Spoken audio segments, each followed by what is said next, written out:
Sometimes you got to hold those L's. Hold that 40K. You got to hold that. That's a good 40K. That's a good 40K. All right, this is actually going to be excitement. Here we go, low height. Looking for a whiff. Looking for anything to punish. Holy. Oh, damn! That's a timeout. Couldn't even see the wave dash. Oh, Press no. is lunch. Greedy. Why are you so greedy? GM. Back in the back. Oh, the random hop kick. Damn. That was mad risky. Ray chart? That's C.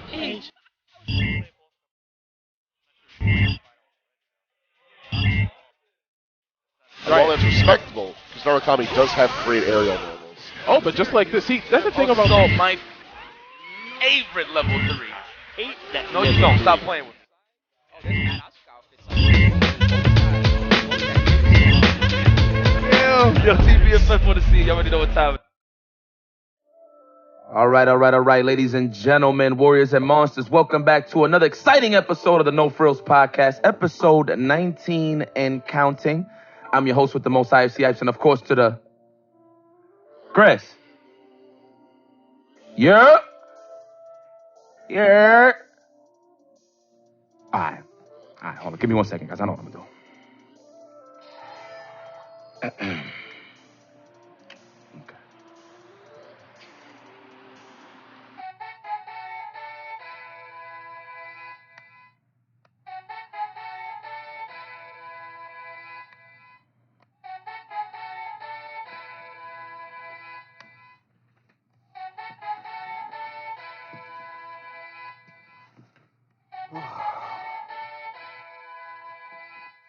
My man, thanks for bringing me back. All day, baby.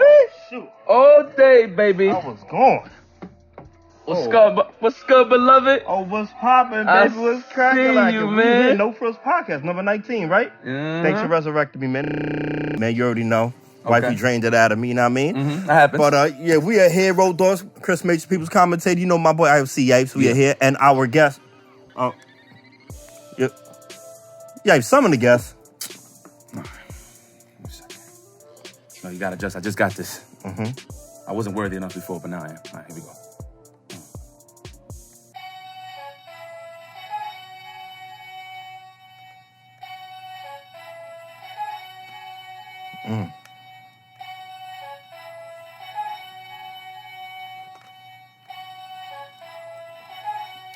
Oh. Okay. God damn it. God Welcome. damn it. Just wanna What's going on? have a seat, brother. Go ahead, slide in here. Oh, yo, ladies, we got a legend in the building. What's going on? We got 50% of one of the legendary Landon brothers. Mm-hmm. We got Kreymore here in the building. Cray, what's going on? Welcome to the podcast, man. No frills. Hell yeah, my brother. Sir. Welcome, man. Been a minute. Oh, yeah. Right? Oh, yeah. Good to have you, be man. here. How the hell are you? Better than ever. That's Better what's than up. ever been. That's what's up. I see it, man. Yeah. Mentally, physically, god damn, bro. Oh, yeah. This is Oh, yeah. crazy. Mm-hmm. Yeah, but for those that don't know, man, we probably knew Kreymore for about like 18, 20 years plus. You know what I'm saying? Since the Chinatown Fair days. Literally, like, this is a guy, like, this is one of the people that we frequently actually see, whether it's in tournaments or we randomly see him on the street. We randomly just see him on the street. Oh, yeah. Pedaling on a bike, you know what I'm saying? Mm-hmm. And but this is actually one of our closest friends, one of our great friends. So, of course, Kreymore, welcome to the podcast, man. Hey, man, it's good to be here. That's what's up. Good to That's be here. what's up. That is Hell what's up. So, man, nice summer going on. It's too hot out here, man. It is hot out here. Cool in here, though. Gotta fight the sun. Shit. Gotta unite and fight the sun, man. It's baking out here. My man Kreymore be out here. He got a nice bike. My man Kreymore biked from next level to the BX and beat us back when I was driving us home that day. Oh, I remember we like stopped on the light and we just see Kreymore just like smooth by. Kev was like, yeah, Kreymore home. I said, what? Stop. My man was moving. My man's an athlete right Didn't here. we stop at like Noodletown or something? Not Noodletown. We dropped off Sherry Jennings. That's on like what it 30-something was. Street. That's right. Yeah, we dropped off Sherry Jennings, man.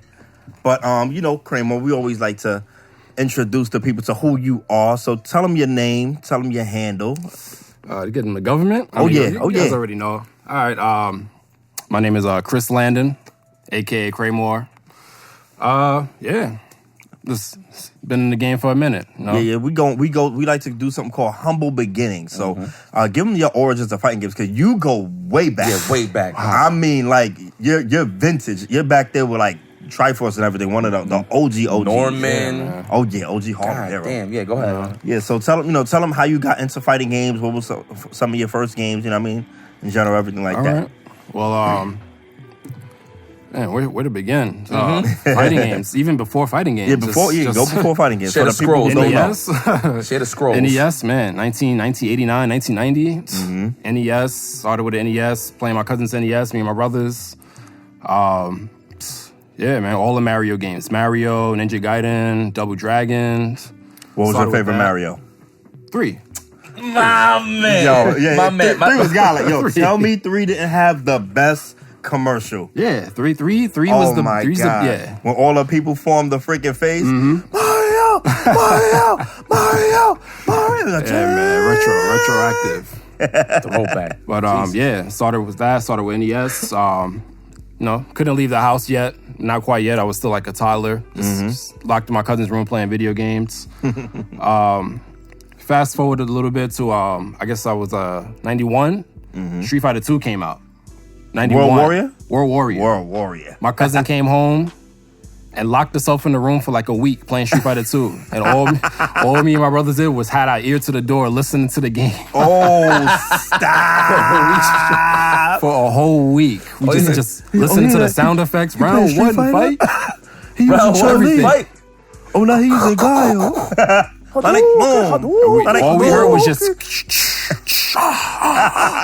sound effects. The same sound effects over and over. So we knew the game was hot. We just never seen it before. Damn. So what system he was rocking?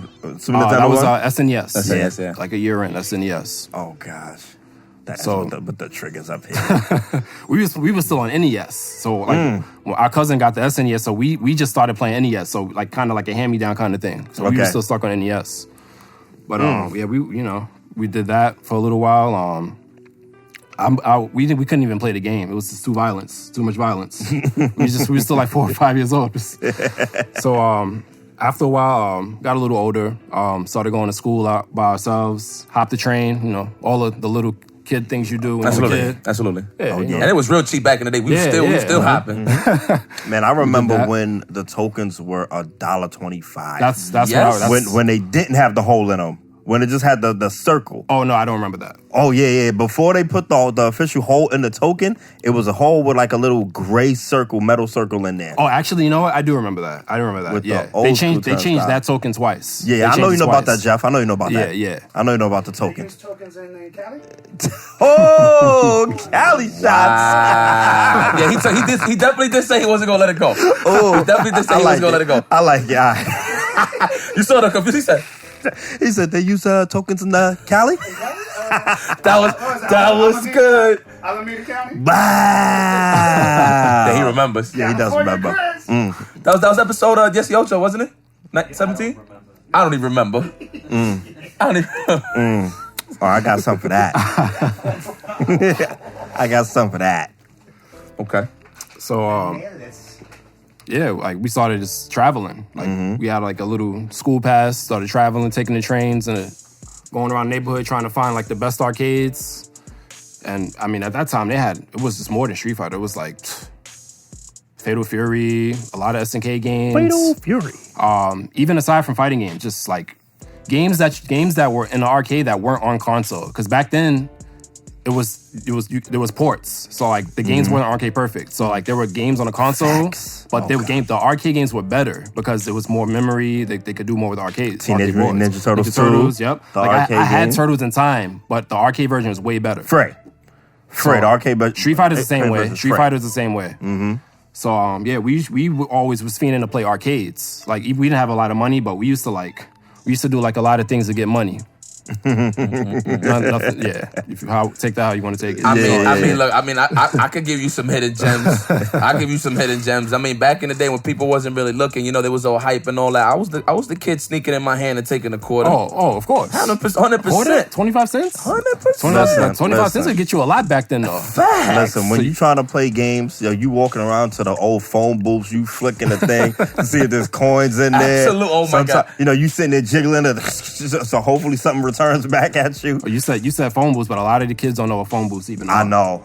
The freaking public telephone. You be public on there, telephones. You be like, yo, call me at this number. Sometimes they got the number there where you can get the call so you can stay on as long as you want. Yep. You remember when we went to Summit of Power? Oh, yeah. And we was going to the IHOP and we seen a phone booth. They was like, yo, they still got this. Yo, there was cobwebs and shit and everything. It looked like it belonged in a museum, for real. Welcome to Bell Atlantic. Oh, it was this dude's voice too. What's his name? James Earl Jones. Yeah. Damn, that's Bell Atlantic, 9X. Yeah, 9X. Damn, throwbacks. Had to look in the phone booths for phone numbers, phone books. Oh my gosh, the thick yellow stacks of phone books, 1,000 pages of phone books. The yellow pages, the white pages. Yeah. You Going listed? way back. She listed. So yeah, we used to just go around at the neighborhood. Like at the time, we lived at our grandmother in Harlem. So we used to go around Harlem, taking the train, bodegas, pizza shops. Pretty much early 90s. The way I could best describe it is like, if you wanted to play games were everywhere. Like arcades were literally everywhere, except for outside. Yeah. Well, even somewhere outside. Some places they had arcades outside. But every arcade had different games. So like if you wanted to go to a place to play Fatal Fury, you know where to go to play that. Street Fighter was in different places, and they had like action adventure games in other places. So until the shop owners eventually replaced arcades with with newer ones. So like we were always hyped to see what games would come out. What's the next best game? So like eventually Street Fighter 2. Then they had like 5 different iterations of Street Fighter 2. They had like Hyper Fighting, Championship Edition, Turbo. Then Street Fighter 2 came out. Super Street Fighter 2 came out at a pizza shop in the Bronx. That we moved back in the Bronx with our mom at the time. And Street Fighter 2, it was like crowded. Everybody was playing. Watch Street Fighter 2. We were like peons, so we couldn't really see what was going on. Again, that's crazy because y'all tall as hell right now. Y'all both 6+. That was a buff. Yeah. He's was a buff. Puberty buff. Yeah, and y'all older brothers even taller than y'all. That's nuts. Yeah. But again, we just was hanging around the crowds, just listening to sound effects, just like playing the matches out by ear. But we heard new characters. Like we heard listening to like Cammy's moves. Yeah. DJ, Fei Long, T-Hawk. Yo, that's OD. Only go by the sound effects, bro. We was we were fiends, bro. Like now, question because I don't remember how. Like I don't remember if anybody would like tip anybody off, but when a new game came out, I only knew about it because I happened to go to arcade and it was a new game. Oh, of course. Same thing. Okay. So, y'all didn't, there was no like underground like database where like y'all knew something was coming out because now we know what's coming out. No, there was. But before I would go to arcade and it'd just be a new game, and I'm like, what is this? When I first saw Super, I went to a movie theater, and in the movie theater it was on 181st. And I would go to the second floor, and there was always an arcade. I walked in and I saw Super Street Fighter. I'm like, what the hell is this? And I remember the first time I seen Fei Long, I was like, yo, Bruce Lee? That was the first, like, yo, Bruce Lee? Dead ass? And I was like, oh, Fei Long. But I'm like, yo, this shit's fire. Yeah. You know what I'm saying? Yeah. But yeah, man. Everybody wants to play Fei Long. That's pretty much that's like the origins.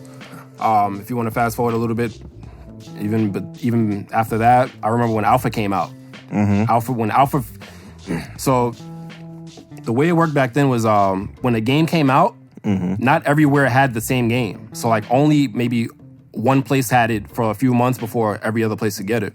Okay. So like Street Fighter Alpha came out, and even like then, like we looked at the game, and like the game was just graphically superior. To all the other games before. I think at the time, Capcom upgraded like the CPS2 board. That's like where like the Children of the Atom, Marvel Superheroes. That's around that era. Beautiful. Those sprites. Those sprites were ridiculous. Oh my god! The fireball animation that Ryu had, it was changed. Everything. Oh, for X and Street Fighter? No, for Alpha. Street Fighter Alpha. Oh, Alpha 1. Yeah. His fireball, the animation was different. It wasn't the 2 hands inside it. It was a little different now. It was like it was super smooth. purified. It looked like an egg. You guys watching, you guys got to understand that the graphic capability was we were at the advent of graphics. So like different, like the graphics kept upgrading year after year. So like we were around before 8-bit eras. So I think at that time they started like mastering like 32 bits, 64 bits, even, but yeah, well at the time it was like 32 bits. I think Children of the Atom was like 32 bits. And then they started using like the whole sprite graphical illustrations. So yeah, we started playing that, Children of the Atom. That's around the time when the crossover series started. So like X-Men vs. Street Fighter. That's pretty much my origins with fighting games. We were still in the Bronx, running around the Bronx, causing trouble. just meeting up with other people. I remember the first time I met Eric in arcades. Smooth Viper, y'all seen in him? the arcade in the Bronx, man. this comic shop called I think it was called Power Comics. And yeah, I think we were playing like KOF at the time. Was that Phil's? No, Power Comics was on. What's the name of Phil's? Philz was Fordham Comics. Fordham Comics. We weren't actually. That's that Bronx. We weren't on Fordham at the time because it was just it wasn't far, but we didn't have to go that far because arcades were everywhere. Yeah. So we never had to travel that far for arcades. As soon as you step out your house, Bodega's right there with the next game. So yeah, but I remember seeing Eric back then, Blue Jay. Seth was back then with y'all? Seth, he was around, but we didn't know him at the time. Like Okay. we used to just hang with people that were like our age. Okay, like okay, Seth okay. is like Seth is older. Yeah. He was a grown ass. Hell yeah. So, Oh, come on, man. shout out to Seth, bro. That's the step, man. Yeah, so like yeah, guys our age, Blue Jay, Eric, Desmond. I remember seeing Desmond on Fordham. So at the time, I guess I want to fast forward to like around junior high school. A little bit older, sixth grade, 7th grade, 8th grade. Our older brother, he knew a guy he was in high school at the time. He knew a guy named Edwin, and Edwin, he was known as he was one of the best fighting game players in our neighborhood. Okay. Like he was like one of the best. I guess I would just say the best. Yeah. And we learned so much from him. He introduced us to him, and like at the time, Marvel 1 came out at the time. I think Marvel 1 and Alpha 3 just came out around that time, and he was like, "Yo, you guys want to go to Fordham?"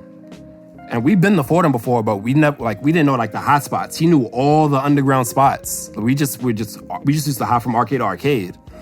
And he was like, "Yo, you want to go to Fordham?" We was like, "Yeah, we go."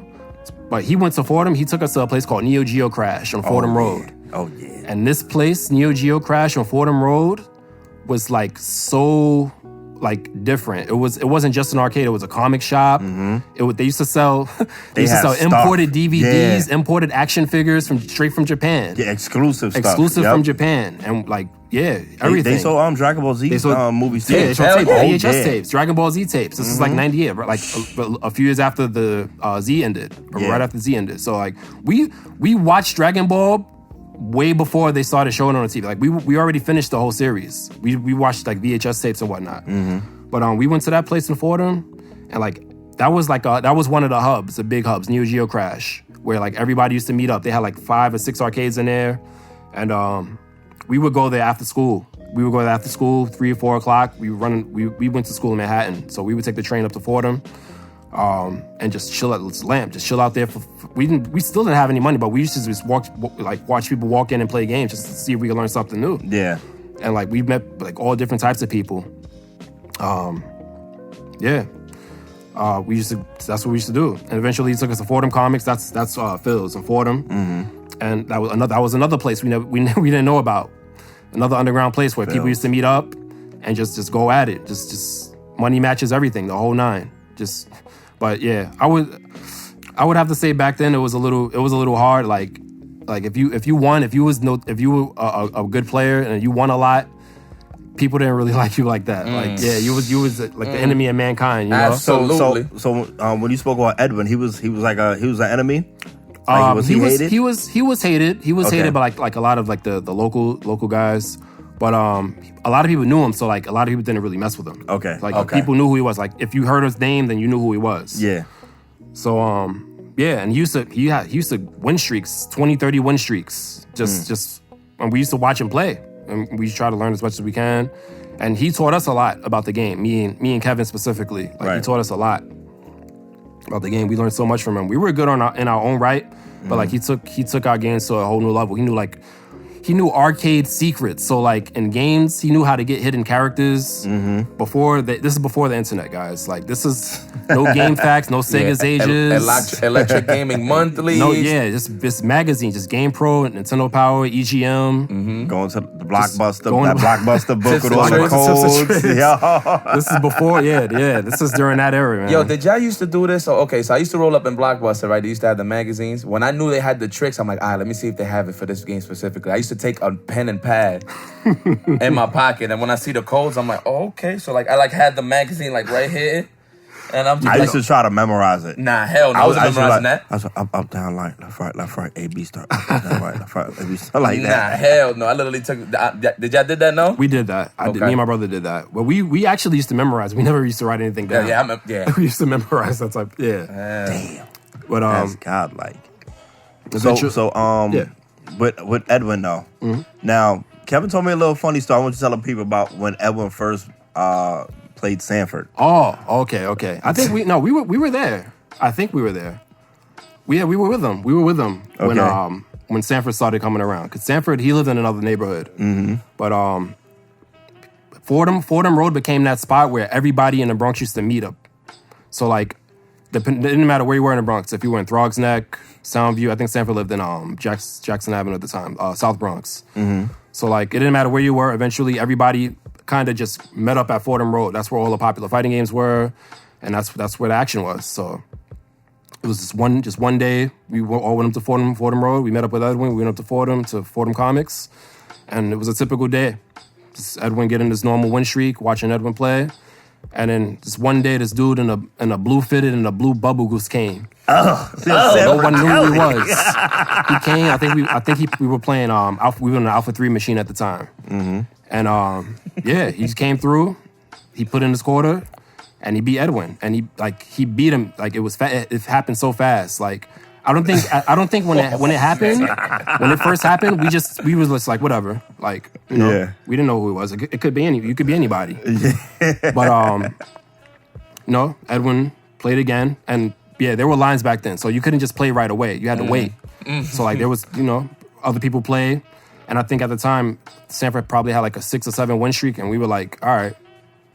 Yeah, he's obviously good, but we didn't know who he was. Yeah. But we were counting on Edwin to get on again and beat him because Edwin was the best. He was known as the best. Edwin got on again, and Sanford beat him again. And I think Sanford was playing with like characters that like.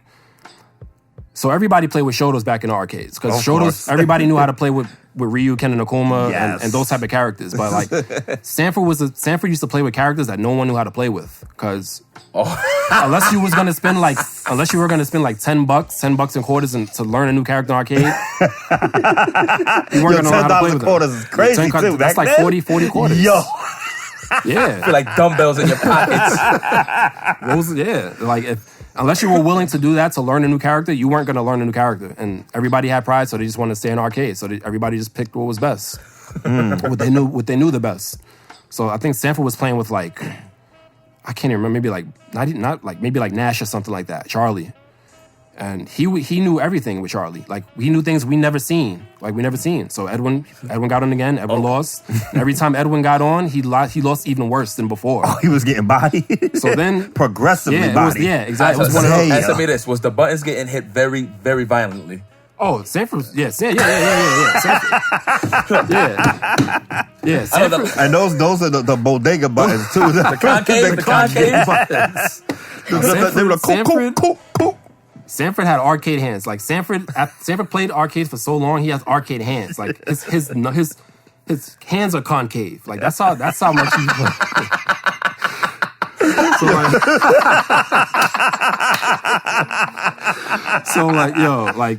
Sanford Kelly. I think when we left, I think people. Edwin ran out of money or something like that. And this is the first time we've seen Edwin run out of money. Now was it? And you know, like when you go home, you have a conversation with your friends when you go home. Yeah. That was the longest non-conversation on the way home. Oh, he wasn't talking. He didn't say anything. He was like, damn. He didn't say, we didn't say anything. We just walked home. Everyone had no idea who this guy was either, right? I think he knew who he was, but me and my brother didn't know. It was one of those things like, oh man, I hope he don't fuck me up in front I think of it was the one of homies those. and Yeah, shit. it was one of those moments. So when Oh man. So when Edwin was playing, was there visual salt? There was. I would say there was like a visual frustration. Oh man, Yeah. Quiet ass train ride. Hell yeah. Progressive frustration. Yeah, definitely. Progressive. Yeah. he said that was the most quietest round. Yeah, it was silence. Like nothing to talk about. Like Bus ass. Yeah, we could have talked about that, but that would have just made everything worse. Yeah. Damn, imagine that shit in the train ride, just chilling on it like, yo, Edwin, so, who is that guy? Yo, he beat you? Yeah, come on, son. I seen it all. I think the only thing that happened because me and Kevin had something like we had like ESP since we're like twins, so like we when something happened, we just looked at each other and we knew what we were thinking about immediately. So even though Edwin didn't say anything to us, we looked at each other and we knew what we were gonna say to each other. So like when we didn't talk to each other, so we got home, we were like, yo, who's that guy? Like Edwin's the best. Like or so we thought. Yeah. So like I think one day eventually I could have been alone. Maybe Kevin was with me at the time. We went up to Fordham by ourselves. And without Edwin. And we were there for a little while. We were good at the time. Like we were getting better. So like we would get our little win streaks, 10 win streaks here and there. And then Sanford came. But this time we were at Neo Geo Crash. We weren't at Fordham Comics. This was at Neo Crash. Sanford started terrorizing different I think arcades. this was in 99. This was like early 99. This is like right around the time KOF 99 came out. Damn, he's over here? Word. So yeah, again, here comes Sanford with the same blue New York fitted, Yankee fitted, and Bubble Goose. And that's what we've seen him as. So that's the type of stuff we used to wear back then. So we knew, and he had that walk. Sanford had the lean. Oh yeah, Sanford got the lean. Sanford has the lean. He had the tilted fitted, like tilted down. So we knew who he was. We knew who he was at the time. So like he got an arcade, and he used to beat everybody. We used, like with finesse too, like everybody, like, and it was easy for him. And we were like we didn't just go up because he was older than us, so we didn't just go up to him and like talk to him. We just used to let's watch him. So like it was one of those things. Like we were kind of like looking up to him because he was the biggest and baddest. Oh fucking damn shit! Yeah, coming out of nowhere just beat everybody that we knew. So like at the time we used to go to the library too. Was it safe to say at that time he was the best in the Bronx?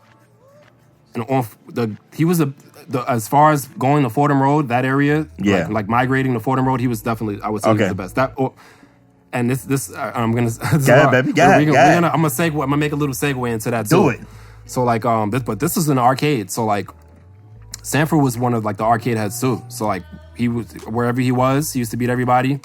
And then at the time we used to go there was a big library, Fordham Library at the time, and we used to download like codes for arcades. So like things that we couldn't find in magazines, they had it on the internet. This is when the internet was getting real popular.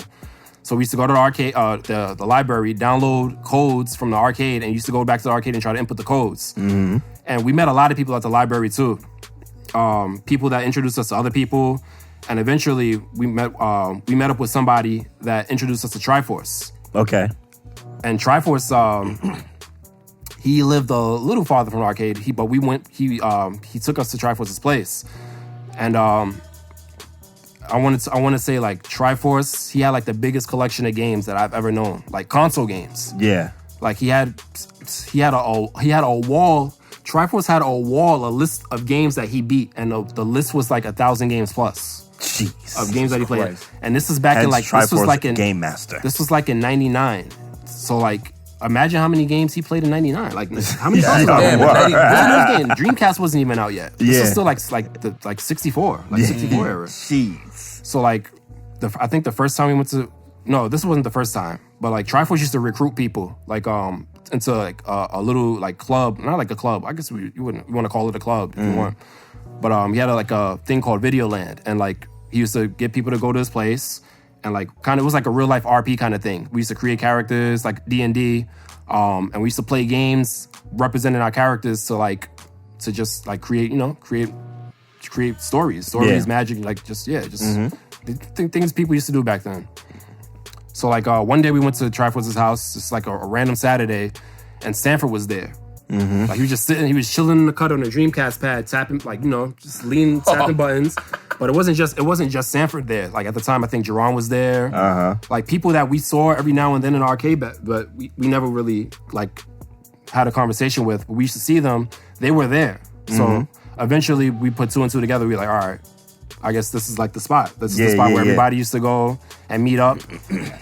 I guess you want to call it, if you want to compare it to something, you could call it like from like Naruto, like the Akatsuki of like the Bronx, I guess. Okay. Like that was like the hub, and then everybody used to split in groups and just attack every arcade in the Bronx and just dominate every arcade. Yo, you know how I look at that back in the day? Godlike. You ever seen the movie The Warriors? Oh, the Warriors. So like, you know, you had the Boppers, the Warriors, you know what I'm saying? Like that's how I kind of felt like it was back in the day when it come like to like the Bronx players, the Manhattan players, you know what I'm saying? Queens, Brooklyn. I ain't even knew too much from the Brooklyn side, but I know like Queens, Manhattan, Bronx was like the main. That's kind of how it became too. Like eventually we all like started getting to know each other. We grouped up. We made like a little group in the Bronx.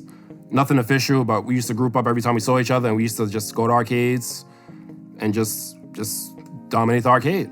And then I want to say like a few months passed by, and Sanford never came around. Like Sanford, like he was nowhere to be found.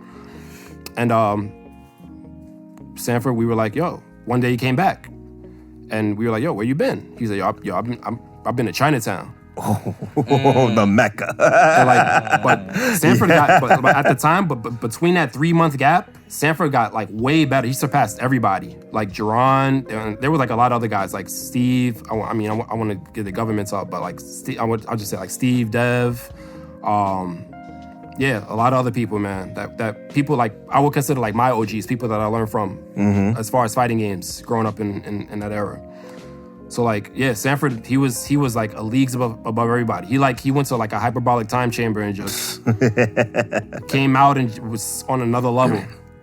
So like, he's like, he been to Chinatown. So we were like, Chinatown. And you know what's funny? We used to go to Chinatown too, but we used to go to Chinatown to buy imported games. We never went to Chinatown to play in Chinatown. We didn't have to do that because arcades are already in the Bronx. So like, we were like, yeah, so it's like, what's so special about Chinatown? He's like, yo, you got to come with me to find out. I think one Friday, Kelly, he ain't giving up shit. He was just like, yo, Sanford was like, yo, if you want to be the best, you got to go to Chinatown. He's like, you got to go to Chinatown. Like, forget the Bronx. Everybody in Bronx, they in their own little clubs. You want to be the best, you got to go to Chinatown. And we were like competitive, but Sanford took competitiveness to like a whole nother level. Oh yeah. Like he was super, super duper competitive. Oh, like yes. Win or lose. Like that's just, you know, that's how a lot of us got our competitive nature. Facts. So like we started going to Chinatown, and like this was like in like I would say late 2000s, 01 when we started going to Chinatown. This is before 9/11. So like we went to Chinatown and we met up with a bunch of people we never seen, and like the local Chinese guys that used to like lived in Chinatown used to body us, bro. Like people we never seen before, like just Chinos, just on the arcade playing KOF, and knew how to play with every character in KOF. Like, yes. Like like the masters of the characters, everybody that used to play. Oh gosh. But Sanford knew how to play KOF. Sanford was actually one of the best KOF players too. Yeah. He's one of the best Tekken and KOF players. I would say like Street Fighter was what he was known for because it was like the most popular game. Yeah. But he was even better at Tekken and KOF at the time. That is what I heard from Sanford when I came on the scene. Yeah, he was crazy at Tekken. Crazy. Him and his brother LaShawn Thomas, if y'all want to know. But his brother was really good at Tekken. And now you and Kev also like around that time too. Y'all was like heavy into Smash too, right? We weren't. This is a little before Smash, but yeah. Okay. We played 64. We were all good in that too. Actually, we used to go to Triforce's house and play Smash 64. I remember, and I actually met y'all around that time. When like y'all was playing Smash, and that's when I had met Triforce through Sanford. He brought me to the Game Express. Yeah, and I met everybody. I got to know y'all real well, and then I remember when Sanford took you, Triforce, Kevin, and maybe somebody else to Charles and Adrian's house. To play Smash Melee. Yep.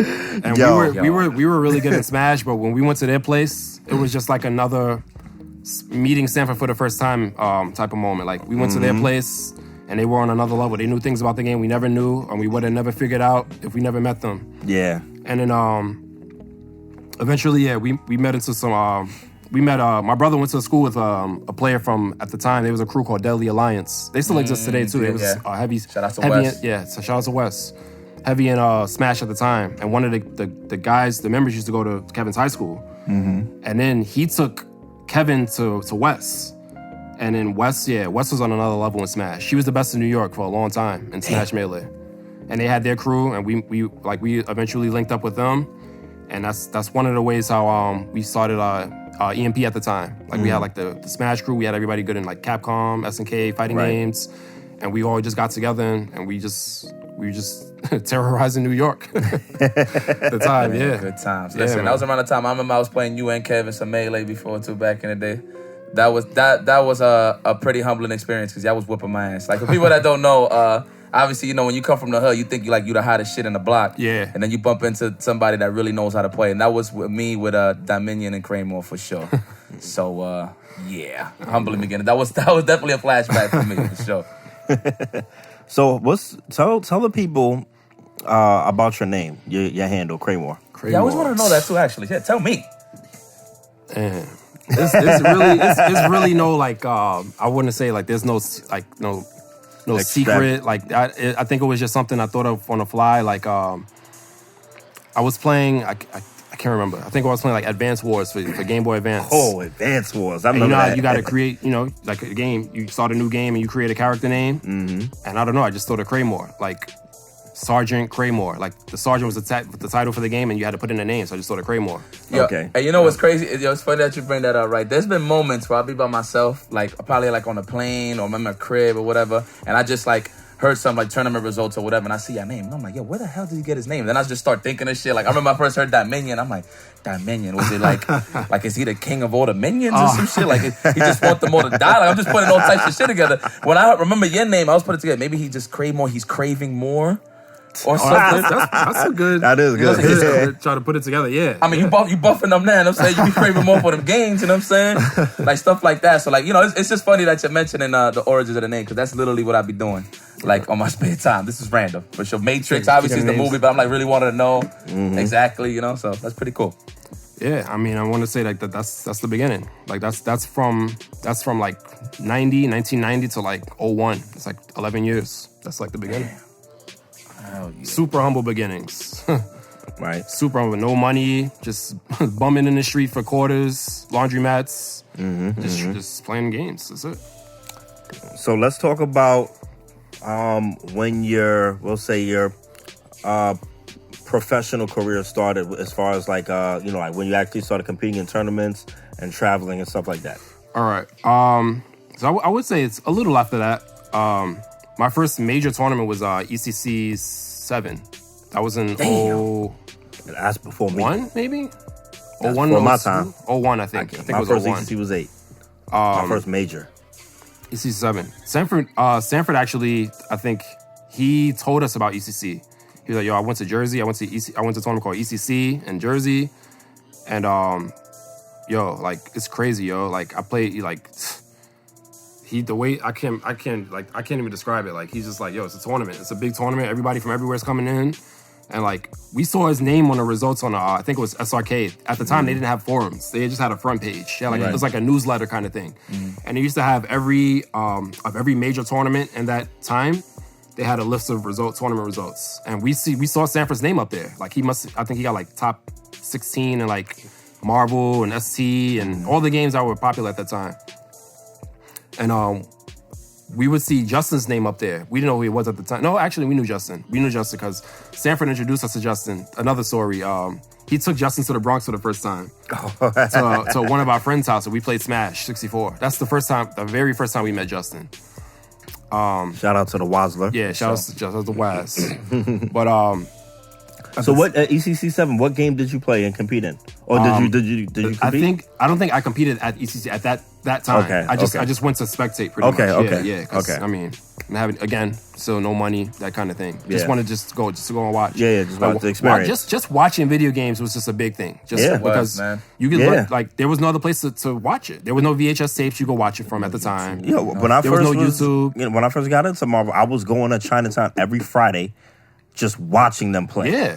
I was literally just watching them watching for games, hours, standing up in the back, like looking at Corey, like I'm like, yo, stop. You see a new combo, you just go bonkers, yo. Like you see something you never seen before, and the whole crowd is going nuts. And that's how it was. Like, yeah. So I think at the time that was my first out of New York tournament going to New Jersey. Right. Shout out to 8 on the Break, by the way, too. Yeah. That place is still up and running. Legendary. Yes, Legendary I had place. a break tick like last month. Ed the Head took me. He got me going. Shout out to Ed. We went there, but my first out of state tournament was Summer Jam, actually. Summer Jam in 2002.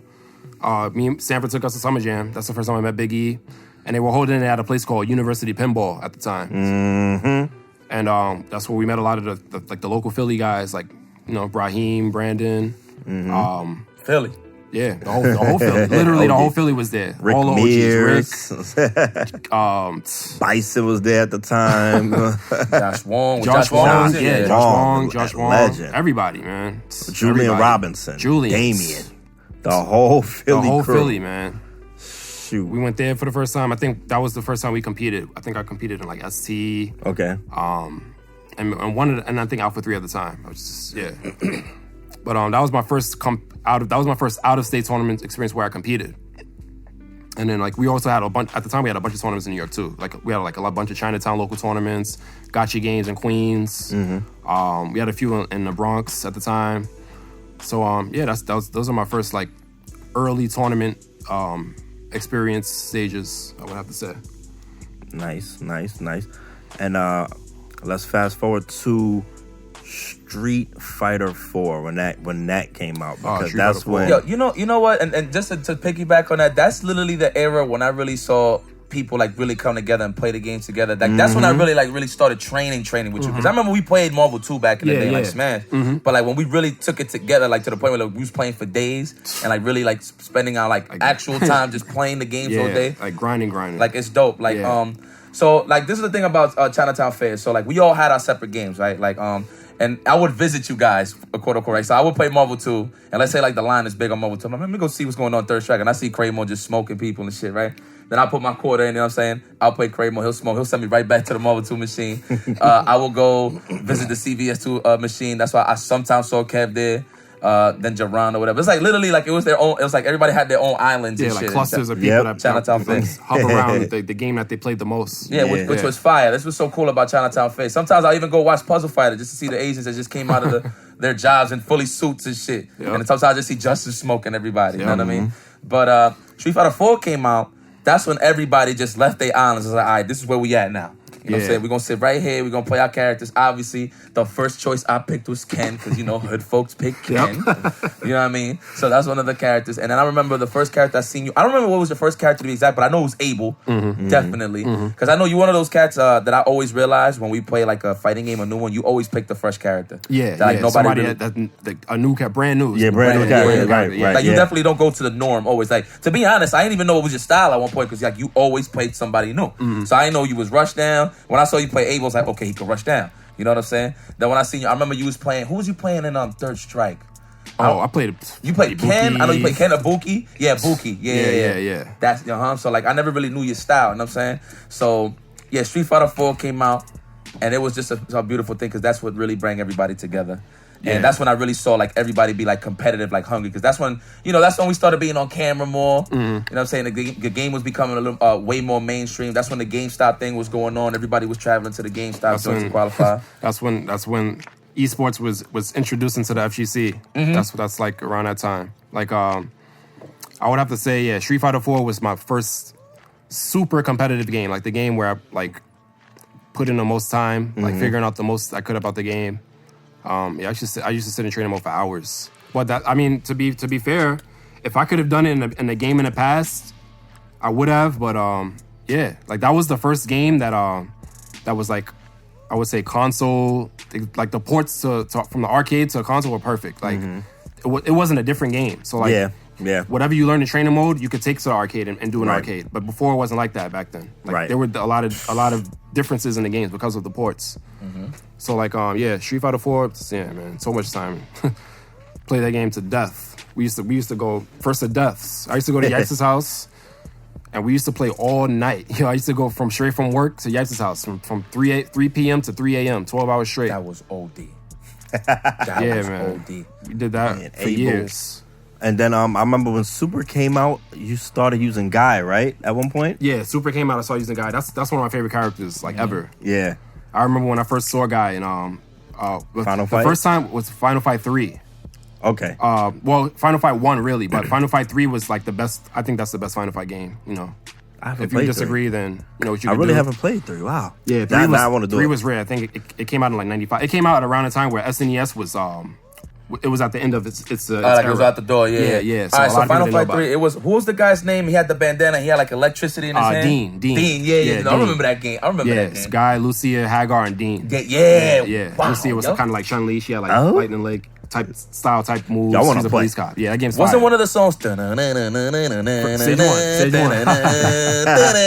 Yo, that joint was fire. Stage 1. Yeah. That game had super moves, by the way. Are you serious? That game was fire. Had a meter with super moves. That game was fire. I like that game. Yeah. Damn. Yeah, that game combos crazy. That game is nuts. I haven't played that, and I haven't played Streets of Rage 3.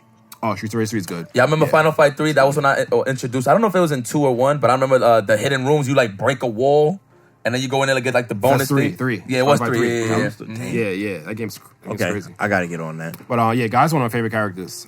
So I started playing with him in Street Fighter 4. And then after that, I started. I played with him for years. I just wanted to stick with him and just get really good with him because that's the character I wanted to use. So I did some damage here and there. One of my fair share of tournaments. Then I moved on to Jury. Judy. Yeah, Jury. Another one of my favorite characters. Did a lot of damage with her towards the end of the life cycle of Street Fighter 4. Yes, you did. And I would say that was like where I started becoming super competitive in fighting games. You know what? And this is cool because like kind of gonna like segue to like your real life because like I always saw your dedication around that time.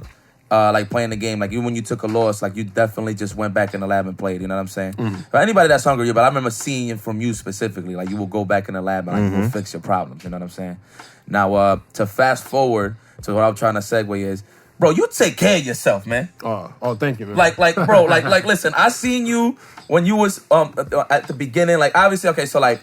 Back in the day, obviously, so for people that don't know, this is Dominion's twin, you know what I'm saying? Like, they're the brothers, they're the Landon brothers. For people that don't know, obviously, if you're looking, you know what I'm saying? Back in the day, and I could tell the difference between you guys, because I remember you was always taller than Kat, like you like slightly cut. Yeah, a little bit. Yeah, a few inches. So I always knew who was who, you know what I'm saying? But you was wild skinny. Yep. Like, you was wild skinny. And I remember there was a point in time, this is when we was playing Marvel 2, like, hard body. And then this is when I first heard about the Arc in Midwood. And I remember I just went over there, and I went upstairs. I'm like, oh, shit, it's where everybody's at. I'm like, oh, sick. And the first person I saw was Cray coming out the left. He's like, yo, what's good with the deep boy? I'm like, what the fuck? Yipes came up to say, he said, oh. Yeah. He said, oh. I was like, oh. I'm like, yo. I call Kreymore that my nickname for him is going to be Professor Cray. He's like Professor Hulk. My man Kreymore always been mad knowledgeable, mad smart. Yes. Then that spent 18 months in the gym. He put the brains and the bronze together. Boom. Yo, literally, my last image of you, my G, nobody told me nothing. Yeah. Nobody told me nothing. My last image of you, I forgot what tournament it was, man. It was amazing. I think it was at NEC or ECC or something like that. And I just didn't see you for a hot minute. And I just went to the Arc and I was like, yo, what the fuck happened? Yo, do you have any pictures of when you was wild skinny?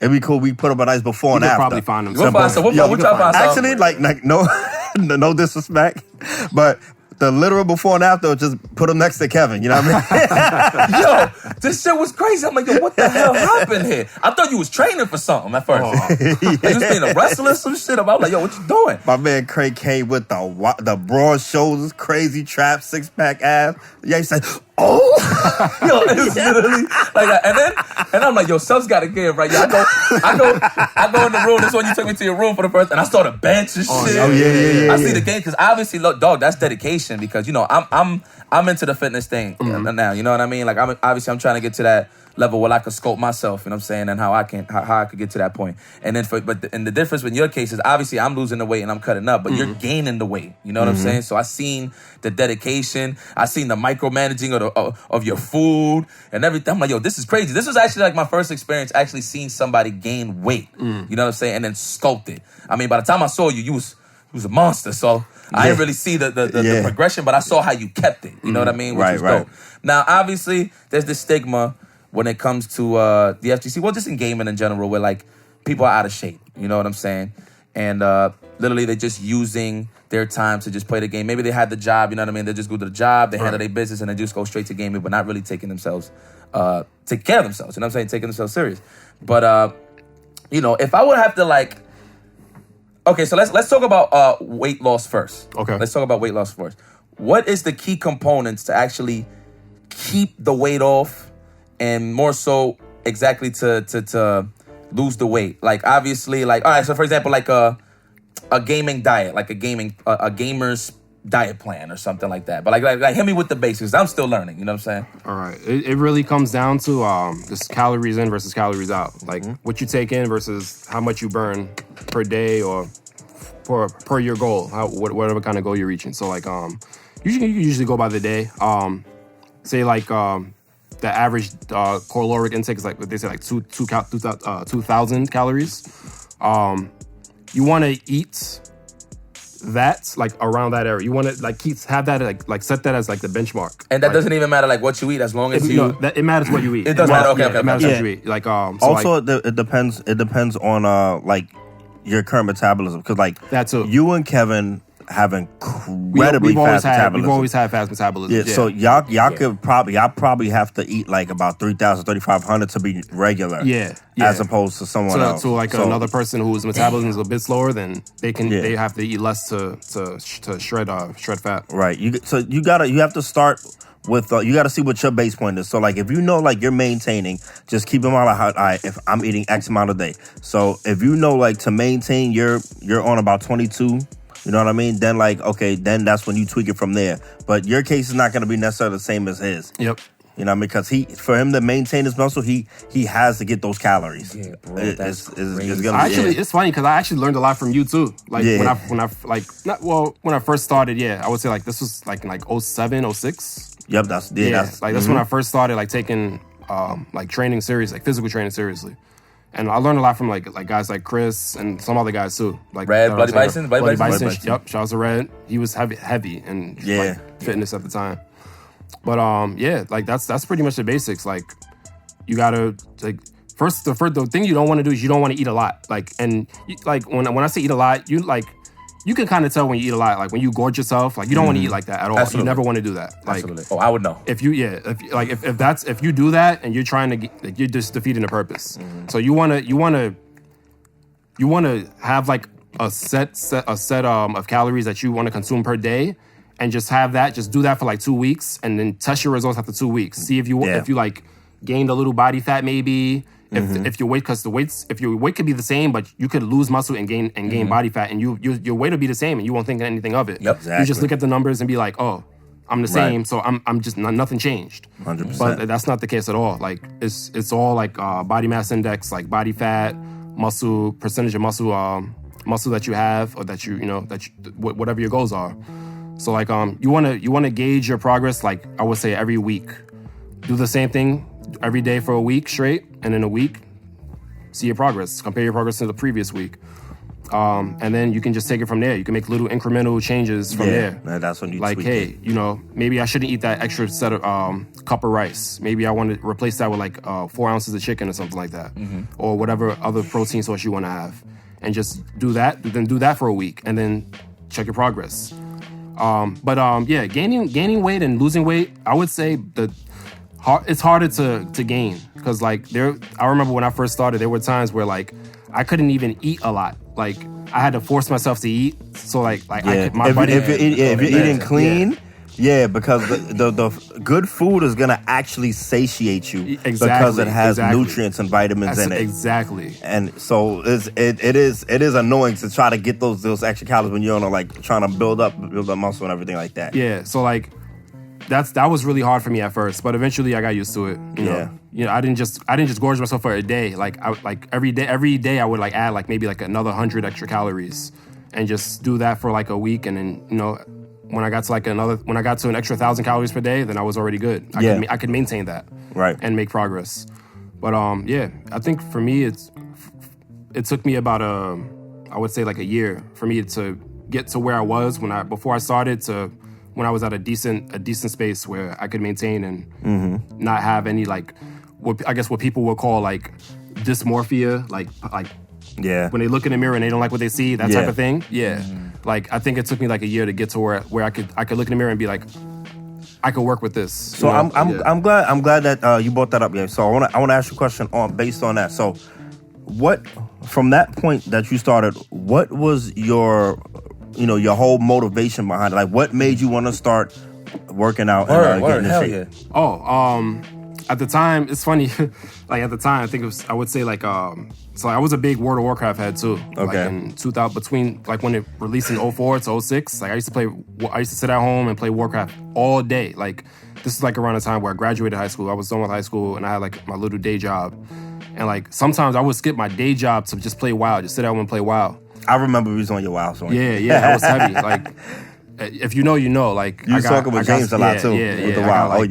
That's why I stayed away from those games, man. I know how addicting those games can be, man. Now, like a lot of my friends be like, "Yo, man, come play this new Final Fantasy," and I'm like, "No, you don't want to do that. No, I'm good." Because I'm that type of person that I want to be that dude with the character. You know what I'm saying? And I want to be that dude that can hold weight in the team, especially when you're playing with your friend. Mm-hmm. Yeah, that's like for me, like this, like if I do something, like there's no such thing as like just casually doing something. Like if I do something, like I do it like for real. I'm the same way. Like I Pokemon. Hello. Oh God. Yo, all three of us. Oh my goodness. All three of us. I'm gonna get to that. We get there. Oh man. But I'm the type of person where like. And it didn't matter. At the time I was like dabbing in like breakdancing too. Like I was breakdancing for a little while. Yeah. Yes. So like that was one of the things that I like to do, but like I couldn't see myself like competing in that. So like I just dropped it completely. Okay. So like I did that for a few years, but I couldn't see myself doing that. Like so I just dropped that. You was pretty smooth with it too, I remember. Thank you. But so like I did WoW for like 2 years straight, and like it was to a point where like I was getting like I was kind of I would say addicted to WoW. Like that's all I was doing, and then I was just like, you know what, I just needed to change, and like I just started working out. Like I started learning a lot about like physical fitness, and then I was just tired of being the same. Like I was always skinny too, like growing up. And I was just like, you know what, like just time for a change. What it took, like a book, like it was like, you know what, like let me just look at this, like let me just learn a new matchup, basically. I think it was like for me, it was like there were times where I would work out, like I would do like push-ups and like, but like I didn't see any changes because I didn't know like the steps to take to like achieve that type of change. So like there was a time where I was exercising here and there, but I was still the same. So like I was like, you know what? I'm gonna go hard. I'm gonna just do it, and whatever happens, happens. And like that's the mentality I had, like for like a whole year, and like that's what happened. Like I didn't care. Like I did my 100 push-ups a day. The One Punch Man, 100 push-ups, 100 sit-ups, 10-kilometer run. Before I started going to the gym, even this before I hit the weights, I started doing push-ups like almost every day, body weight squats every day, pull-up. I went to the park and did pull-ups like every other day, and that's what I did, and I just ate a ton, and I got the results. Shit. So now, so okay, so that first initial motivation to do it is great, because here's the thing about working out. So like, once you're so excited to begin something new, you know what I mean? It's awesome. And then when you're doing it, like the beginning is hard because you realize like how bad you are at it, if you are, you know what I mean? But then like when you see some results, that's when you really get motivated. Yes. Yep. Facts. Yep. That's when you get motivated. Facts. You like, oh shoot, okay, I see this cut. Let me see if I can add on this one here, you know what I mean? So now though, but like when you still progress though, like with still going along, like there's that little slope of like, all right, I've been doing this for a little bit, and like, do I want to go to the gym today? I'm kind of lazy, you know what I mean? Like, What are you doing to stay consistent? Because working Craig, out. did you actually stop, bro? Like, I'm sorry to cut you off, brother. Like, I remember there was a point in time where you chilled on it, and I saw that you lost the mass. I remember. Yeah. There were periods where like maybe I was like transitioning from an old job to a new job, and I just didn't have the time or the money, so like I would just chill out for a few months. Yeah, because especially if you have like a super fast metabolism like you and Kev, for you to maintain that level of protein that you needed, it costs money. Yeah, you have to eat a lot. If you can't afford to live that life, because it's not a thing you do, it's a lifestyle. Exactly. Thank God that I was just losing weight, because I use you as an example, because I'm like crazy. Because I would think about like, damn, if I was actually skinny, like, what the fuck did it take to actually gain that weight and keep it? Obviously, the first thing that came to mind was money. Obviously, like the first thing. You know what I mean? So it's crazy. It's crazy for sure. Yeah, so going along, like when you have those like, or did you? Maybe you didn't. You know, I'm trying to find out when you had those times where like, you know, like, or maybe a new game came out and you realize like if you was going to the gym like 4 times a week, you kind of only going twice now. You know what I mean? Like, what kept you focusing on track? One of the things that helped me or that kept me on track was so like when I first started, but this even again before I started going to the gym, like one of the things that kept me on track was I didn't realize the results of the progress that I was making. Like other people saw it in me. So like people like, yo, you look different. Like you gained weight, and I'm like yeah, but like I wasn't like a mirror obsessed person. I didn't look in the mirror like every day to see my progress. And it doesn't. And for those watching, it doesn't work like that. Like every day, you don't do that. Don't look in the mirror every day. Do not. Like you're just gonna. I was actually a victim of that for a while. Yes, I was a victim of that. Yes. Like progress doesn't work that way. Like it's not overnight. So like.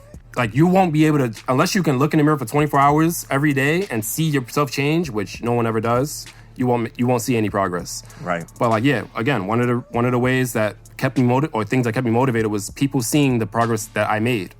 So like that was a big motivating factor. And then it pushed me to go even harder. Like eventually I got like a gym membership, and like I think that's when I made the really big progress. Like that's like, because you need more resistance. And you need to get stronger. You need more resistance. You got to be consistent. More resistance. So like, fact, man. If you see guys that are just doing calisthenics that are super huge, they're not just doing, unless they're on steroids, they're not just doing calisthenics. Facts. They're not. Oh my God. Yeah. No. I'm so happy you said that, because like people think like you're gonna get like wild big doing just bodyweight exercise. No. If you're a beginner, you're always gonna see a tremendous amount of gains no matter what, because you're a beginner.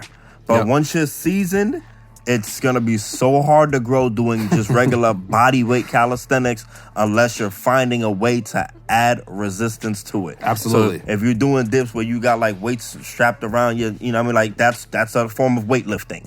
So like even though you're doing dips, even though calisthenics, it's a calisthenic movement, it's more, you're adding more resistance. So it's still weight training. Weight training is just another name for resistance training. Exactly. So they're increasing their resistance, because like if someone weighs 200 pounds and they banging out 40, 50 pull-ups, you know what I mean, at 200 pounds, that means that's way too easy for them. Exactly. Facts. You know what I mean? So they're going to have to add some more resistance. They'll maintain the muscular endurance and, just maintain that same level of freaking, like just...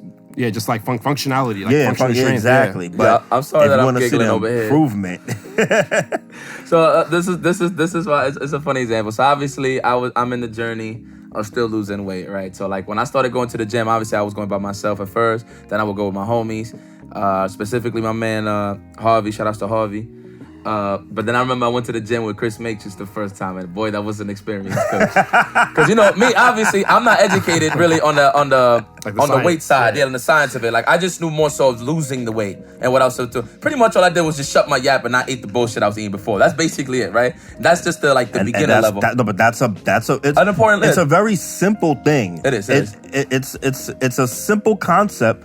The difficulty comes in the discipline and just doing it. Yes. It's very simple. Just Yipes, he just cut the crap. I literally did just cut the bullshit. It's very simple. Like literally. So like, all right. So I went to the gym, right? I was doing good. Like hey, my little 30s and 35 dumbbells and shit. Like, you know, I'm starting to realize that the only strength ain't just hitting the buttons. You know what I'm saying? Yeah. Or just going up the stairs and just carrying what I could carry. You know what I mean? So, you know, I was banging them shits out. And I'm saying it was nice. And the Matrix takes me to the gym. So this one I got introduced to the bench for the first time. So what was I doing on the bench at first? No, you started me light. I think it was like 100. And Blue Jay was there too. No. Blue Jay was there too. It was No, Blue Jay was not there. This one we went to the gym the first time, and it was no. You're right. Blue Jay was there. we went to Planet Fitness. Yeah. And I had both y'all on the bench. Yeah, it was just the three of us. And damn, what did you have? I think you had like quarters on each side. Oh, this is the Smith machine though. Okay. Yeah. He had quarters on each side, and yeah, he had 25s on each side. So continue. Yeah, so I'm like, okay. So he was like, all right, go ahead, put it. Now, mind you, he's the one that put him there. So it's to the point where he's just trying to test me to see like where I'm at, right? So it was just 50s on each side. So I'm banging them out. I'm like, okay. He was like, give me 10. So I hit him. I hit 3 like light. He said, no, stop right there. He was like, stop right there. Hold on a second. And I'm like, I'm just like, okay. So, I get up. He puts the weights and shit. He was like, no, don't move. He put the weights. He was like, go. And I was like, and mind you, he spotted me this time. Like, the first time he did it. This time he spotted. Then that shit started feeling mad. It was like, oh shit. So I'm pushing it, and I'm struggling a little. I'm still struggling. It's definitely not light, right? And then Chris is like, yeah, push that shit. Like, push that shit, motherfucker. Yo, he was talking wild crazy. She was like, come on. He was like, give me one more. And my shit's just like this man. He was like, come on, push that shit. And I was like, yo, I'm done, no more. He's like, all right. Then he got nice all of a sudden. He's like, all right. And then he pushed it back. Then I got up, I'm like, God damn. This is OD. And I remember Blue Jay guy, I was like, oh, he be talking, he's like, oh, shit. It's gonna be a little tough. He be talking, oh, what's you call it? Then he gets on there and he went noodle off rip. Oh yeah. Blue Jay. He's like, I can't. But it's just crazy how the little things, and like, because it's mostly mental, right? Because sometimes I'm thinking to myself, man, I don't want to hurt myself. That's the first thing I think of. You know what I'm saying? That's the one thing you don't never want to do. Right. You know what I mean? And he always taught me posture, so big ups to you, brother. Proper posture. You know what I'm saying? Oh yeah. So form. That form is to protect you. Yeah. So like he taught me like little things like that, and it really motivates you, man, to have that one person. Sometimes once you get used to things, you go by yourself, cool, you can handle it. But it's always good to have that one person there to push you, you know what I'm saying? Especially this guy, he went Soldier Slaughter on my ass. He pretty much went full metal jacket on my shit. Yeah, like literally. Yeah, you come to the gym with me, like it's fire. Yeah, you ain't gonna bullshit. We in there to work. You know what I mean? Like we gonna work. And another example, I remember Harvey, he came through with us, right? Obviously his body's chiseled, but there's no strength there at that time. So so Harvey's like, yo, OD, like what the fuck? And mind you, Harvey could push more weight than me at the time too. You know what I'm saying? Because he was already like in the physical progress. You know what I mean? And just getting better with everything. But I remember you added like wild weight, like way more weight than me. He was trembling. Like yo, you was wilding that day. But I remember. See the key is like, all right. So you work out to bring about change. In order to do that, the body has to do something that's uncomfortable. Yep. So in order to create that uncomfortable situation, you have to go in there and do what you can't do. You can't go in there and do what you can do. You gotta do what you can't. So the body's like, damn, like this is what we doing? All right, I gotta prepare for it. Like, you know what I mean? Like, all right, let me get ready. Like you go outside in a t-shirt and it's 30 degrees outside, you're like, all right, it's cold. You come upstairs, you going outside next time in a hoodie. Yeah. You gotta prepare for it, you know what I mean? So when you go in there, you gotta fuck your shit up. So that next time the body has a reason to be better than what it was the last time. Even if it's a little bit. Yep. Even if it's a little bit, it still has to be better. And that's how you keep shocking your system. And that's how you keep seeing improvements in whatever like format or whatever area you want to improve on. So when people come to the gym with me, I see them doing shit like comfortable and they sitting there banging out joints easy and like, oof, okay, got me a nice little sweat. No. Hell no. It's not. Hell no. That's not the way you want to do it. I was like, stop playing with me. You know what's crazy? And I went back though. So like I went back, right? The first time Yipes was a beginner or whatever. So I went back. My man Yipes got 245 plates on the side. I'm like, oh, okay.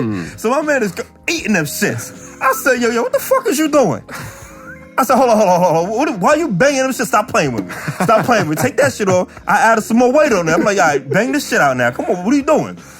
My man, eating that shit. He was like, I'm like, oh, okay. this is light to you though. You over here, you bullshit me? What the fuck is you doing? No, we ain't come here to bullshit. Put some weight on there. He's like, oh my, nah, this shit sound kind of tough. I was like, nah, stop playing. I definitely was looking for ass. I swear to God. Cause the shit was kind of good. I was like, nah, this is good. And he stopped me like on the 6th rep already. So I'm like, a little warm. And then, yo, I definitely did say that though. I see Yipes shrugging, no problem. I took the weight. Give me them shits, man. He's sitting there shrugging forward. Man, take these 60, man. Stop playing with me. He's like, all right.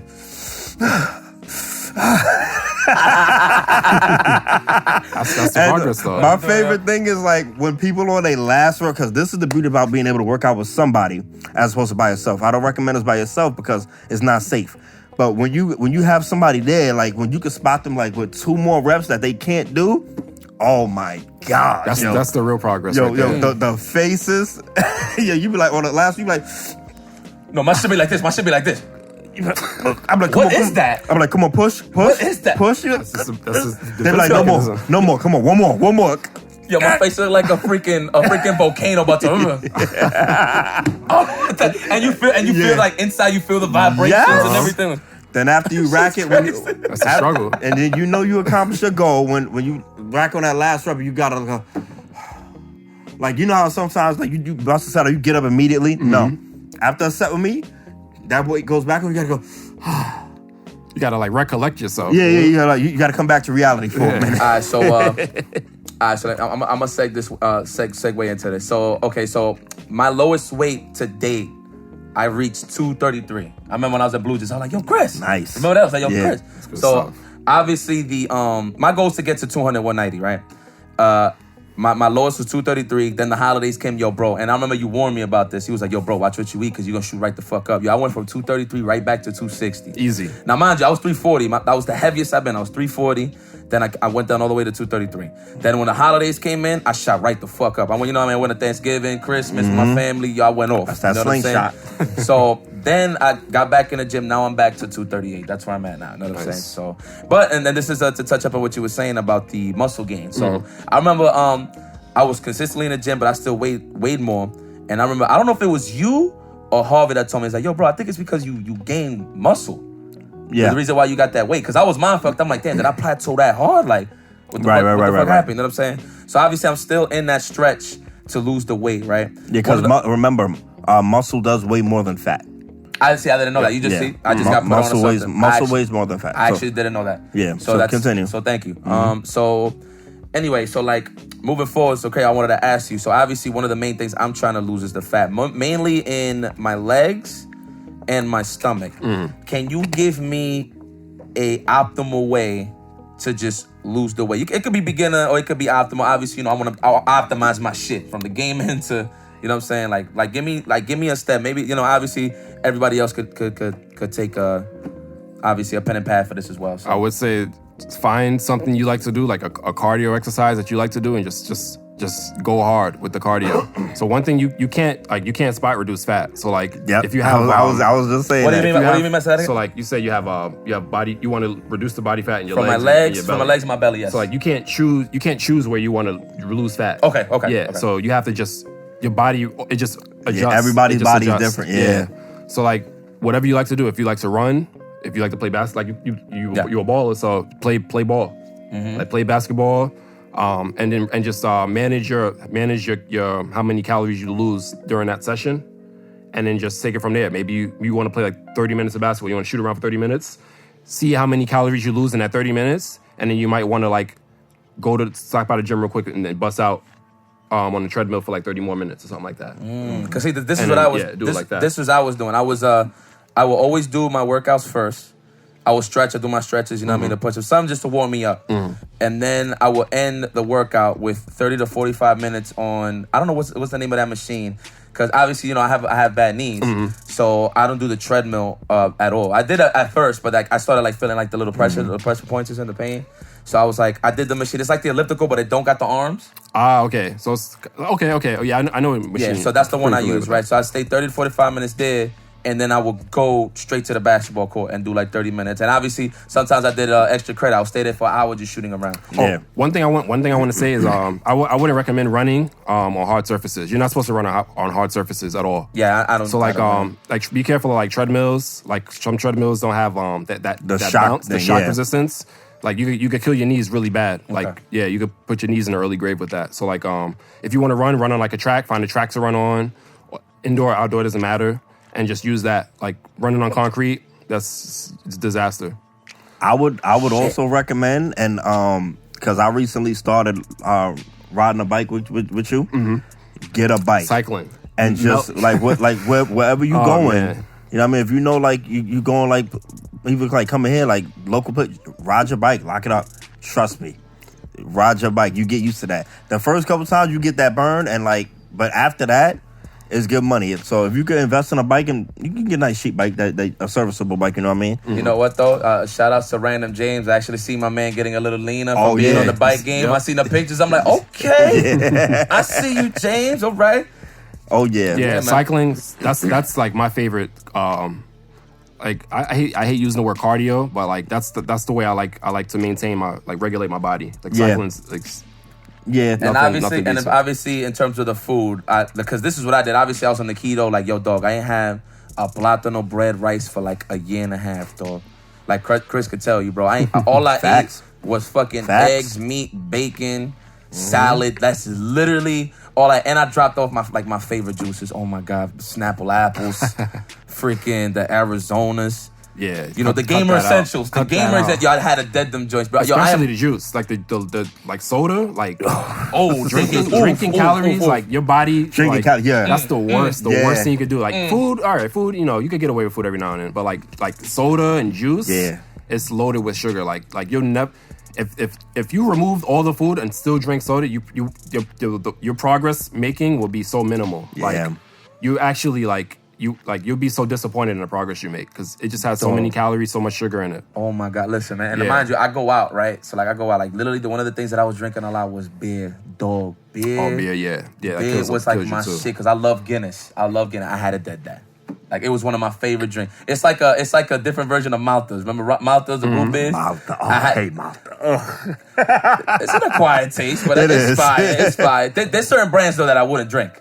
There's certain brands. I forgot what's the name of it. It's one that it literally tastes like you shaved off. I don't know, quarter. Of, the one I had was the one with the red and yellow label. I don't even remember the name. It just said Malta, the small one with the red and yellow label. Oh, it's small, right? That's the one I don't like. That's the one I don't like. I don't like that one. I don't like that one. Yeah, I don't like that one. I don't like that one. The Goya one is fire. I mess with the Goya one. He's like, yeah, whatever. Malta, I'm done on Malta. But I literally had to dead those things in order to get those results. I mean, as you can see, I actually made a lot of progress with people that actually is trying to lose the weight. Remember, guys, I was 340 pounds. Like I said, you can see the footage. Yeah. You can It's fine. Listen, you can see the footage. I mean, you're all over YouTube. Yeah. I literally, my reminders to actually keep the weight off is actually Facebook. Sometimes I go in there and I see my Facebook memories, and I just see the big body Yipes like crazy, and I'm like, wow, I can't believe I look like that. Never returning there. Never again. Never returning there. Sure, I'll have a slip up from time to time because I travel a lot. You know what I mean? Mm-hmm. But what I try to do, even when I slip up, one thing I never touch is I never drink the calories. Never. You know what I'm saying? The most that I would drink. It's like a couple of shots of Jameson. Yeah, that's fine. Yeah, like something light, you know what I'm saying? But I would never drink no sodas, no nothing. And if I do eat some BS, like for example, I just came back from Dominican Republic.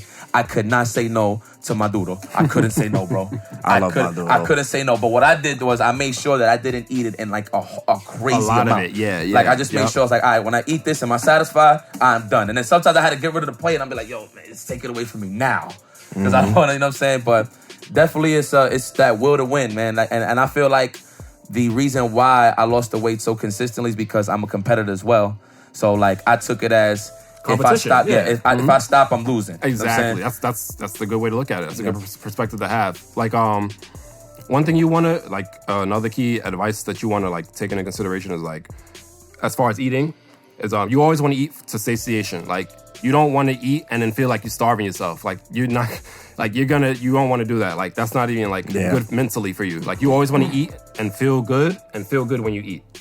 And then every meal you want to treat that way. You don't want to eat a salad. People that eat salads, like that's just not practical. Like you're not gonna get all your nutrients. You have micronutrients in salad, vegetables and whatnot, but like as far as macro, like carbs and sufficient carbs and protein and the fat that you actually need fat. Like fat, good fat. Oh yes, you need fats in your body. Like fat is not bad. All fats are not bad. They're not all the same. Avocados, baby. Yeah, exactly. Just like that. So like you always want to eat and feel satiated and feel good, and just take every meal like that. Don't feel like you got to starve yourself because it's just not good for you mentally at all. Oh no, no, it's not. Break your meals down. Prepare your meals ahead of time, and just gauge your meals. Eat as much as you can. Feel good. Feel full for the next 3 hours, and just run it back. Right, and when you were saying like find whatever like cardio you like to do, it is important to choose a cardio that you will enjoy, because if you're doing a cardio just to get it and it's boring to you, you're not going to stick with it. You're not going to at all. Like me personally, I play basketball. I used to run track, so I love running. But I know a lot of people that don't like running. I don't like running at all. I used to run when I was a kid, but like now it's not something I like to do. Right. So like I love running. That's something I like to do.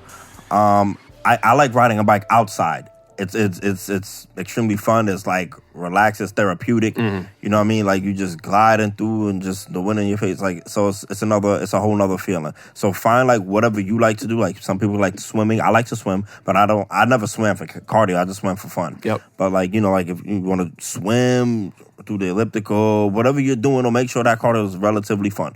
Battle ropes. God. Oh, that's got when you put me onto that. Dog. Yo, how you had me looking though, bro? Yo, I'm like that battle rope. That shit is got. I started doing this joint too, though. Yeah. Oh, those are great. Yeah. I started doing those joints. Yeah. Battle ropes are great. Especially if like you do some form of high intensity cardio with like lower body and your joint needs to rest, you can hit the battle ropes and and still get your high intensity cardio in with them. So like those to me are really fun. Like feeling that burn, but that just find something that you are gonna have fun with, because that's what's gonna be most important, your mental state. And I already know that you have a strong mental state when it comes to things, because your discipline and commitment to the keto. And my dude, you are Dominican.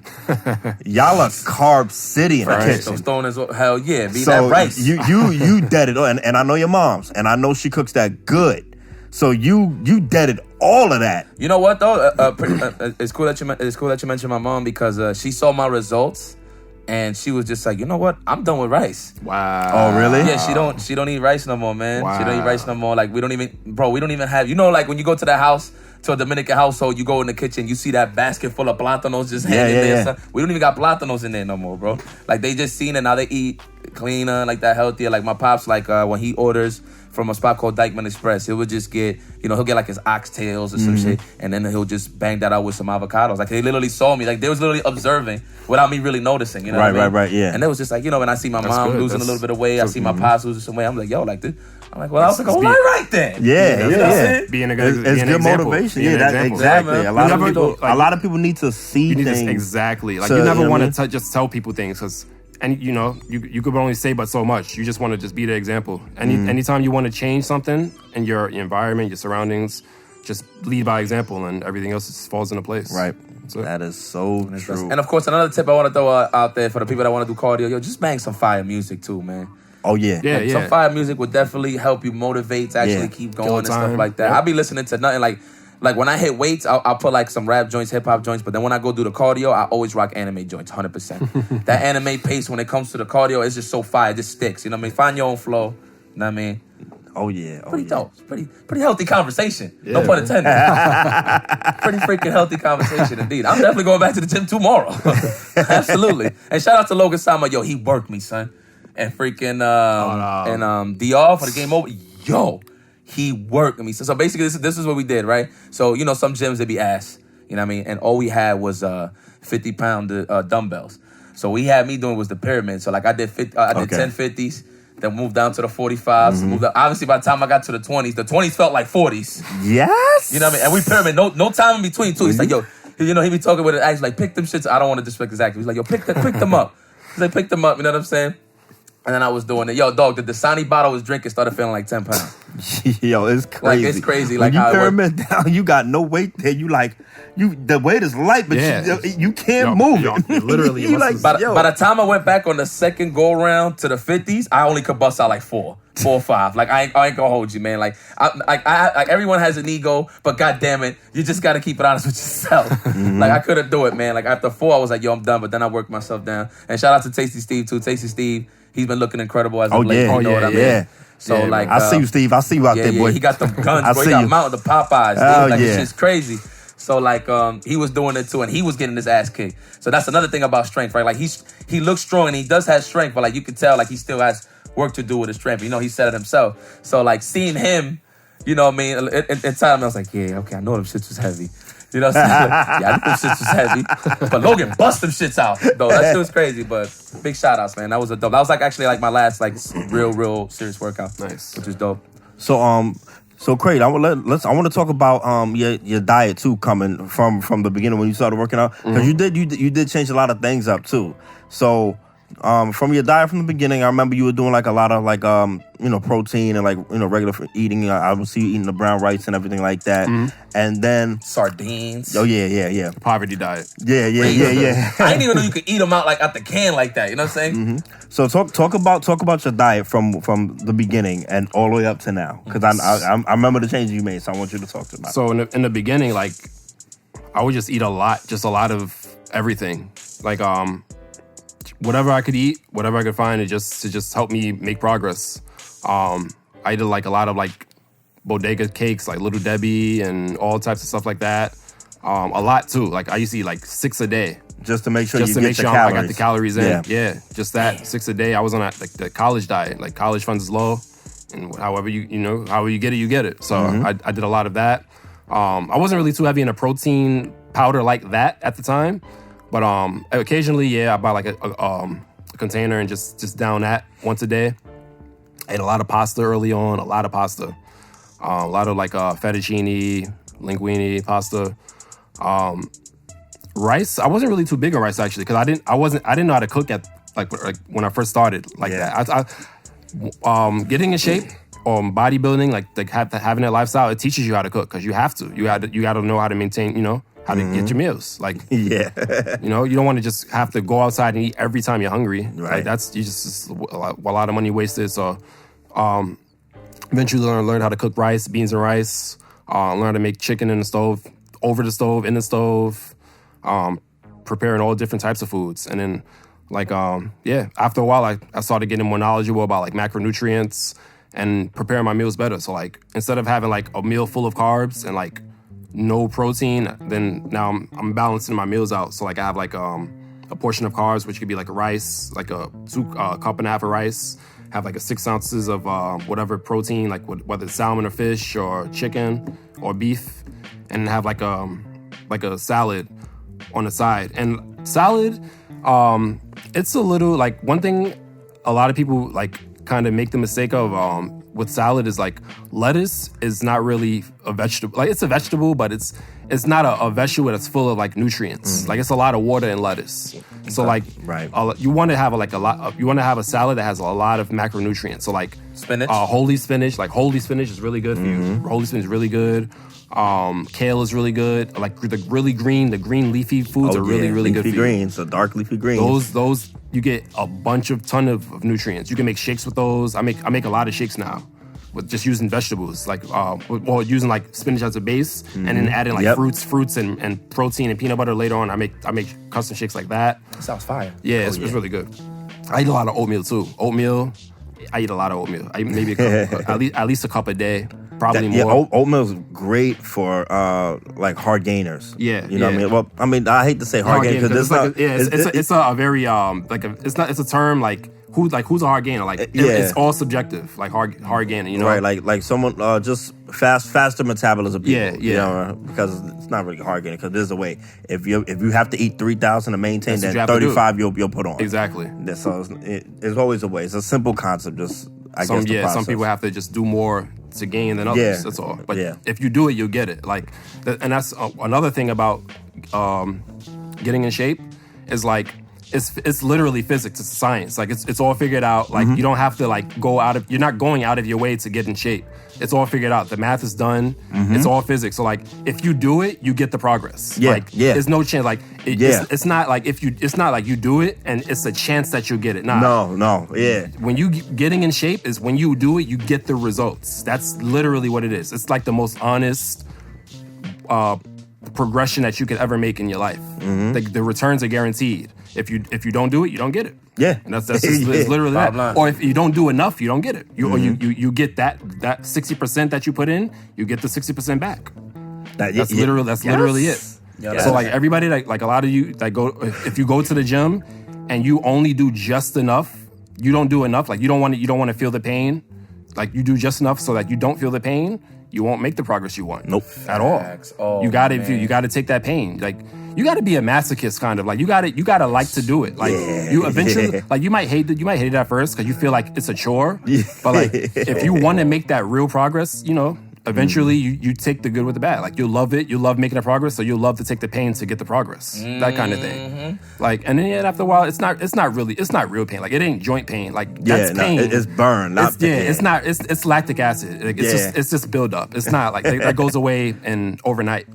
Like it ain't joint pain, it ain't nerve ending pain. It's just temporary pain. I just say you're talking about pain, right? So like let's say if I just finished doing like chest heavy with Chris, right? And then, like, we got that. Like, obviously, you don't feel it at first, but then when you wake up the next day, that's when you're like, man. They call it DOMS. DOMS, delayed onset muscle soreness. That's what that is? Yeah, it's a term for that. Yeah. I've actually seen it, but I didn't know what the hell that meant. Okay. So anyway, Chris will be the jerk. And like, let's say we do arms. You're like, hey, what's up, Mendoza? And they like squeeze the shit out my arms. And I'm like, ah! I'm like, oh yeah, you working out? Yeah, you sore. That happens to everybody. That's a cool way to make sure that they're working out because like there'll be times that like I don't see Chris for a while, but I still go to the gym and then like he'll just come out, hey, what's going on, Yipes? And they just squeeze me, I'm like, yo, fuck. And it's like, all right, just making sure. Like he'll be like doing like dumb shit like that. So and then one thing that I wanted to touch up on about just doing it in general, like there's been times where I wake up in the bed and I'm just like, fuck, and I'll be like wasting my time just like looking at my phone, knowing that I gotta go in the gym. But I literally just force my way to go to the gym. Like it's really a mental thing, man. Like you really just get up. Like sometimes your legs will just be telling you like, yo, but I don't want to go. Like, nope, let's get the fuck up and let's get it done. You know what I'm saying? Like literally. Especially if like if you don't have any other responsibilities, like or at that time, like if you're just wasting the day, like why not just go to the gym? Yeah. Like it's just wasting your time anyway. Yeah. Just go to the gym, get the progress. Facts. Yeah. Like don't regret it afterwards. Don't be like, yo, I just wasted a day sitting in bed. Oh yeah, looking at my phone. Damn, I was not productive today. I've had that. I've definitely had a day like that. I feel lazy too. Like I'm not gonna be like I'm perfect. Like I've had days, off days or days where I should have went to the gym where I feel like But I always make sure that I get it back. Like even if I gotta go to the gym like twice a day. Like if I'm off for work for the day and I'm off like a previous day, then the next work cycle, I'll make up for that not going previously and then do it like twice a day. Or add on more sets for that session to make up for the day I didn't go. And what I do is too as well. So like let's say if I do miss the gym, I'm like, damn, okay, I wasted a day. But I always make sure my diet is situated. Oh, that's one thing you always want to keep consistent. Always. The food, yeah. So even if I do miss a day, I'll be like, yo, you know what? I'm still not messing up on the food part, so I'm good. You know what I mean? So, man, shoot. We're dropping gems out here, boy. Yeah, man. This shit is fire, man. I don't want to get too scientific on you guys, but... No, it's love. Listen, man, it's love. Look, at the end of the day, that's the thing about the NoFrillz podcast. Sometimes we just bullshitted talking shit. Sometimes we talking something educational. That's what we talk to the people, listen. Like I said, you put the brains and the brawn together. Bro, you definitely put it together. Yo, give it up to Kreymore, yo. Because I definitely seen the hard work and dedication. Look at this man. This man looking like a god. You don't want him to take his shirt off. No, you don't want to. You don't want to take his shirt off. It's just, he looking brolic, man. It's a beautiful thing. It motivates me to actually become who I really need to be. You know what I mean? Shit, I just motivated my fat ass. Now, at one point you were laying off of meat too, right? Yeah, I went vegan for a little while. How was that? How was that? Explain the feeling of that. A year. So it was 2016. I went vegan for a year. I did it for like really ethical reasons mostly. Like Like I saw like a documentary, and then like I saw like the process of like how they treat animals and stuff like that. And, like, it just turned me off. Like, I was like, damn, you be fucked up for a minute. Like, this is what they doing to animals. They locking them in cages. Like, and then like, after like, I was just like, you know what? Like it's real. It's real. Like if you don't want to be a vegan, like don't watch no documentaries about what they do to animals. Like, like, you don't do it. Do not do it to yourself. Like all animals are the same. Like they're all like what do they call it? They all have like a conscience. They're all what's the word? There's a word for people that have brains. Sentient. They're all animals. They're all sentient. Like no matter if they have 2 legs, 4 legs, they're all sentient. Like they all feel pain the same. Like you know, so like.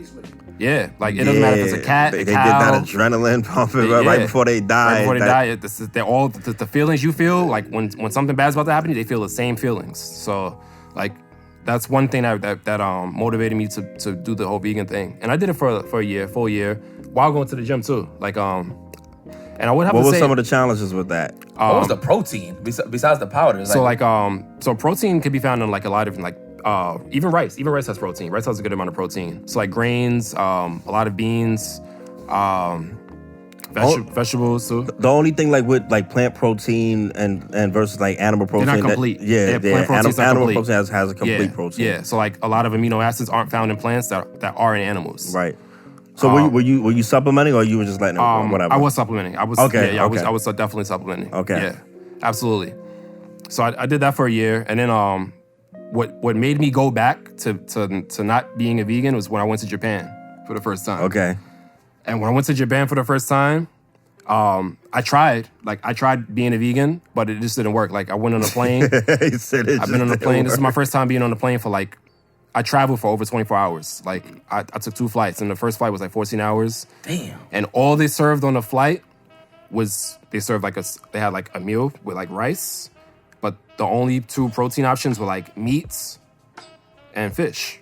Mm-hmm. And if you both are, then they both go against the whole veganism thing. So I'm like, do I want to starve on a plane for 14 hours, or do I want to just suck it up and eat the meal? Right. And I was like, you know what? And really quick, before you just there might be some people out there who don't know. So just explain to them the difference between vegan and a vegetarian. So vegetarians, you don't eat meat as a vegetarian, but you still consume things like milk, like things that come from animals, like milk, animal products, animal products, milk, cheese, which is milk again, and anything that comes from animal, just not the animal itself. Mm-hmm. And then veganism is you eliminate everything, no animal milk, no animal meat, nothing. Eggs, nothing. If it comes from an animal, or if it is the animal, you don't eat it. Yeah, that's literally the difference. Okay, so continue on your plane. So yeah, I was starving on the plane. Like, you know, I had a good willpower. Yeah, you know, but it's different when you're at home and you could choose. Yeah, like, yeah. You know, when you have a choice. When you're at home, when you're at home, you could choose. You could order. You can choose. You have options. But on the plane, you're just stuck in the air for 30 feet in the air for 14 hours. Like, sucks. And I was still trying to make progress too. Like I don't want to just sit on the plane just melting away. Like, so I was just like, you know what? I know. I would have cracked. Like hour 4 would have cracked. Like, what was the hour? Like when it hit? Like hour 5, 6? I think I skipped. No, like I think I almost made it. But the thing about it is that I started thinking about like I like, this is not how I want to live my life. Like, I don't want to live my life being like if I'm in this situation, that because like I don't want to sacrifice myself for the situation. So like, there's gonna be situations in the future where the same thing's gonna happen. Like, I won't be prepared. Like, for whatever reason, I won't have this meal prep at the time where I need it, and I won't have a choice. Mm-hmm. I just gotta eat what's in front of me. Right. And that's how I think about things now. Like I'm sorry for animals. I'm sorry that this happens to animals, but like, this is the way it is. Yeah. Like I didn't make it this way. Like, this is the way it is. So I just take that. So ultimately, so check this out. So it's crazy that I commend you for actually taking that road. You know what I'm saying? Because I remember I was seeing your progress. Oh, so definitely, yeah. So seeing your progress on Twitter, like I literally saw your venture going vegan, right? And it was a surprise to me because I'm like, damn, you know, I'm thinking about all the ARC days of what we was eating. So I'm like, damn, this man got some willpower to do it. Like that, I would have not done it.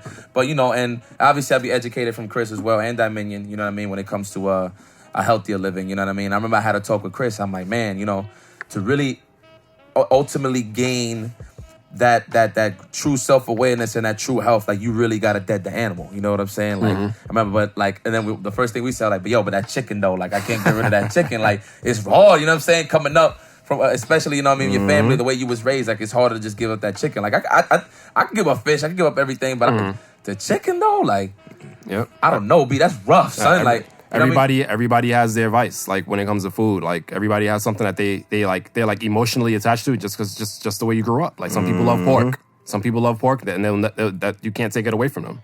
And some people like chicken, and you can't take it away from them. That's just that's something that's personal. Like you can't tell somebody, oh, eating chicken is bad because you're killing an animal. They gotta come to that awareness by themselves and just see it for what it is and make that decision on their own. It's all an individual experience. Like it's individual, you know. And one thing I'm trying to cut off completely is red meat, which I kind of have, but then the other one that I have as a demon is oxtail. Oh my God, son. My mom used to kill oxtail in the kitchen, bro. Bro. My mom used to kill some oxtails. Yo, if y'all want to know something about me, IFC Yipes, my favorite is oxtail. I love it. Like it could be anything with it. I don't care what it is. As long as there's oxtail on the side, I love it. Like it's bad. It's bad. But definitely, I'm definitely trying to eliminate that. Man, the way that you have to optimize your life when it comes to nutrients is crazy. Because obviously, I want to get to that goal. Like this is one of my goals. Like I've been sitting on this for a while. Like I actually do want to go vegan, but not anytime soon. Like probably like maybe entering my 40s, I'll probably consider it. But like right now, like definitely, I don't see it. I mean, but your lifestyle doesn't really promote that type of exactly. That's thing anyway. That. Like, and that's what I'm saying. Traveling, and that's the thing too. Like traveling, like sometimes you just got to take what's available. So like you can't promise you're going to be a vegan and then travel. Like you got to make a sacrifice. OD. God, because like you get stuck in a situation where this is the only thing you got to eat. You're going to starve. That's literally that's the reason why I stopped being a vegan, because I don't want to be put in that situation again. Like, if I gotta eat the chicken to not starve, I'm gonna eat the chicken. Eat the damn chicken. It literally took that one, because you're consistent. Anything you do, that from what I know you're very consistent. So all it took was a trip to just get you back on that path of things. You know what I'm saying? Yeah, plus in Japan, veganism is not popular anyway. Like, everything is pork broth. Yes. Like, the ramen is pork broth. Like, it's pork broth with noodles. Like, yes. They kill every animal under the sun. Like it's meat and everything, or there's some sort of meat ingredient in everything in Japan. So like what are you gonna do? Like you can't. You got to do something. You know, got to make a choice. It's not up there. Got to make a choice, and it's not really up to me. Like you know, right. So now do you also take a multivitamin and mineral? I started taking a multivitamin recently, actually. Okay. More recently, like so, I'm like a year in a particular multivitamin. Just vitamins and minerals. Okay, yeah, because those are important too. Every morning, once a morning, as soon as I wake up. So let's talk about a few like different like diets out right now for the people, so like they can have a better understanding of what they exactly are. Let me ask this. I'm gonna talk. All right. So for me, what would be the perfect diet for me to help lose the fat in my body? What would be the perfect diet for me? Just less carbs. Anything with less carbs. Yeah. Okay, because I still do eat carbs, but it's wild less. Just wild less. Yeah. And then every week or two, just if you see like you're not making the progress you want, or the progress is not steady, just keep decreasing the level of carbs little by little. Okay, so I've been doing it right. Yeah, that's it. Cool. That's all. Cool. Because one thing I was looking at, I don't know if it's good for me, but I was actually thinking about like intermediate fasting. Oh, intermittent fasting. Intermittent fasting. Thank you. Intermittent fasting. Okay. Mm-hmm. Okay. Yeah. So touch upon that. So talk about intermittent fasting. So we'll talk about that diet first. So intermittent fasting is when you only eat for a certain period of the day. Like you fast for like 10 hours, and then like you have one balanced, nutritious meal, one meal in a certain time period. So like after the 10 hours done, you take that the next hour you eat like a meal. Make sure it's like full of every nutrient you could ever need, because your body is gonna be craving those nutrients anyway. Oh yeah. And then that's it. And then you just go the rest of the night. You wake up, you just go to sleep. Yeah, there's different stages. There's different variations of it. There's the 4 to 6 hour window where you can eat. You also got to make sure you get your amount of caloric intake that you have to get in that time period, in that window, in that 4 to 6. Exactly. Yeah, so you want to make sure it's sufficient enough. Yeah, and so the effects it has on the body is very similar to a ketogenic diet. So the ketogenic diet is not to be confused with like the Atkins diet or a low carb. A ketogenic diet is a low carb, high fat diet. Mm-hmm. The Atkins diet is low carb, high protein.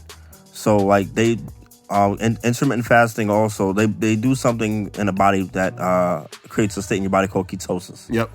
And it turns your body, it makes your body metabolize the fat for energy rather than the carbs and glucose for energy. First, exactly. Exactly. So like it's literally turning your body into a fat burning machine. Mm-hmm. So intermittent fasting also does that.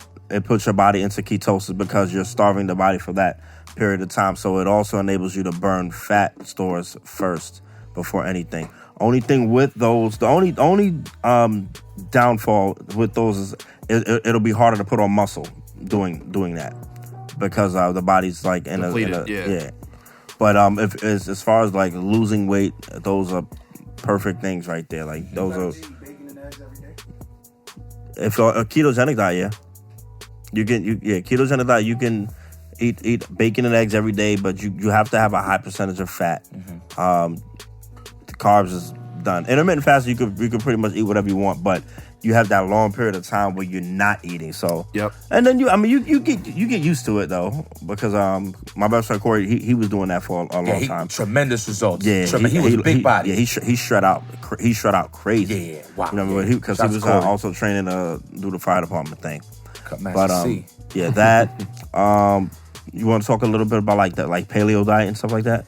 So paleo, that's I'm actually not too familiar with paleo. Like I do like a lot of research, but I forget a lot because it is a lot of stuff. I only focus on things that will serve me. Right. Mm-hmm. But yeah, I mean, if you it's like so it. Like it's pretty much like the raw food diet.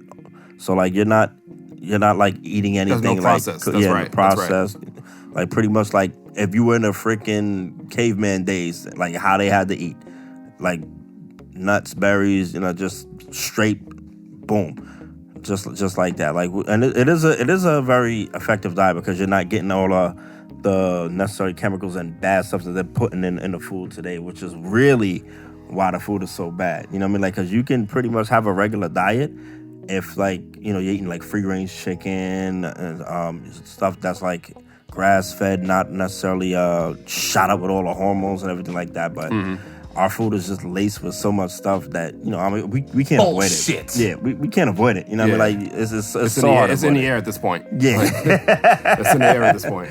Yeah, but, like, me personally, like, to me, the best diet is the something that you can stick to.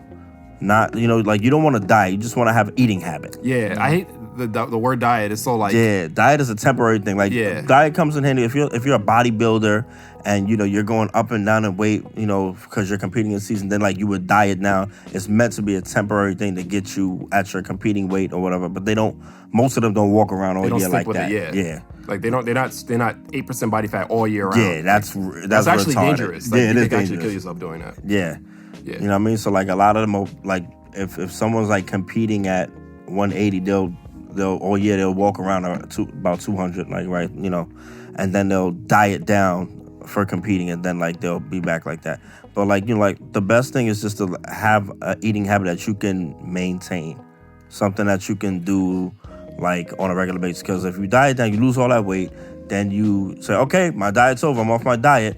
There's a good chance that you're gonna slingshot back because you have to find something that's gonna give you like some form of like homeostasis. Exactly. You know what I mean? That's your body. Balance. Yeah, exactly. So it's not complicated.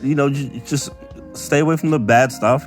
And if you don't know what the bad stuff is, just Google and just read labels. You know what I mean? Yep. Just Google, read labels, and like you'll pretty much know what you have to stay away from. If something tastes too good, most likely it's bad for you.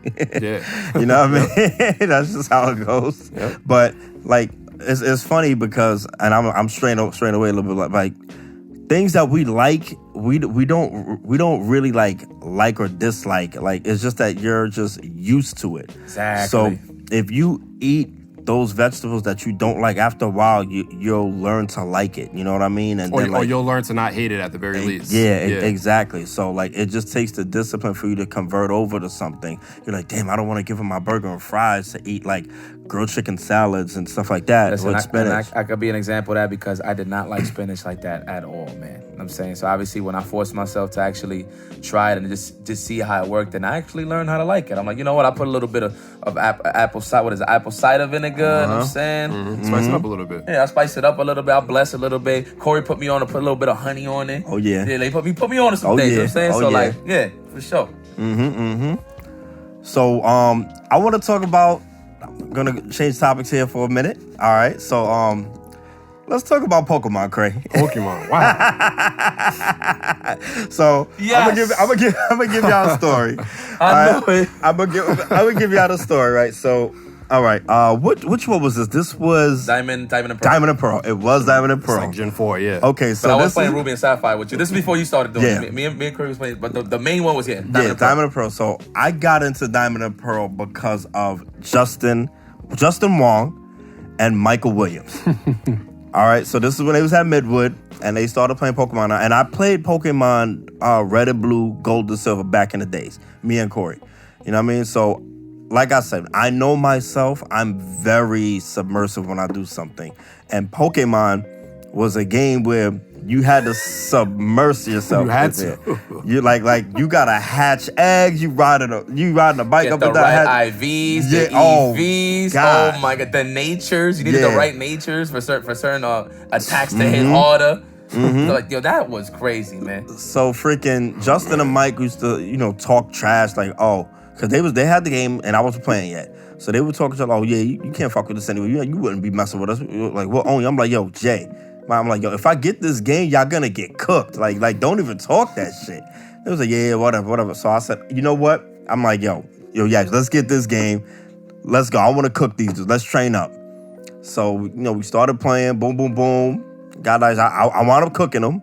Both of them. You know what I mean? Mike and Justin. They was out the picture. They're ass. Yeah, they're trash in that game. Justin, you the man, and I know you can do your homework, but you definitely wasn't high level Pokemon. Get that shit out of here. Bust ass. Shit was trash. They relevant. It was bust ass. So then it was like me, Yipes, Kev, Cray, and Kag. So we would play now. Here's the thing, right? So Kevin and Cray, these dudes like their personality, their mentality, like they like to try and develop underused characters in every type of game where there's multiple characters that can have a different set of abilities and everything. There's always gonna be tears. So you'll never catch Kevin Kreymore using a Pokemon like Garchomp. or Dragonite. Garchomp, he's but hold on. But even though even a Dragonite, but they'll find a way to just make Dragonite way different than everybody else. Like a Dragonite with toxic or something, like protect this shit. Like what? So they like to develop underused characters or whatever. So I pick characters based on what I like. So yeah, me too. My favorite Pokemon was Alakazam and everything like that. So I just like characters in Pokemon that had high special attack. I was a special attack monster. So I realized that there's big downfall to that. You need to mix it up. Yep.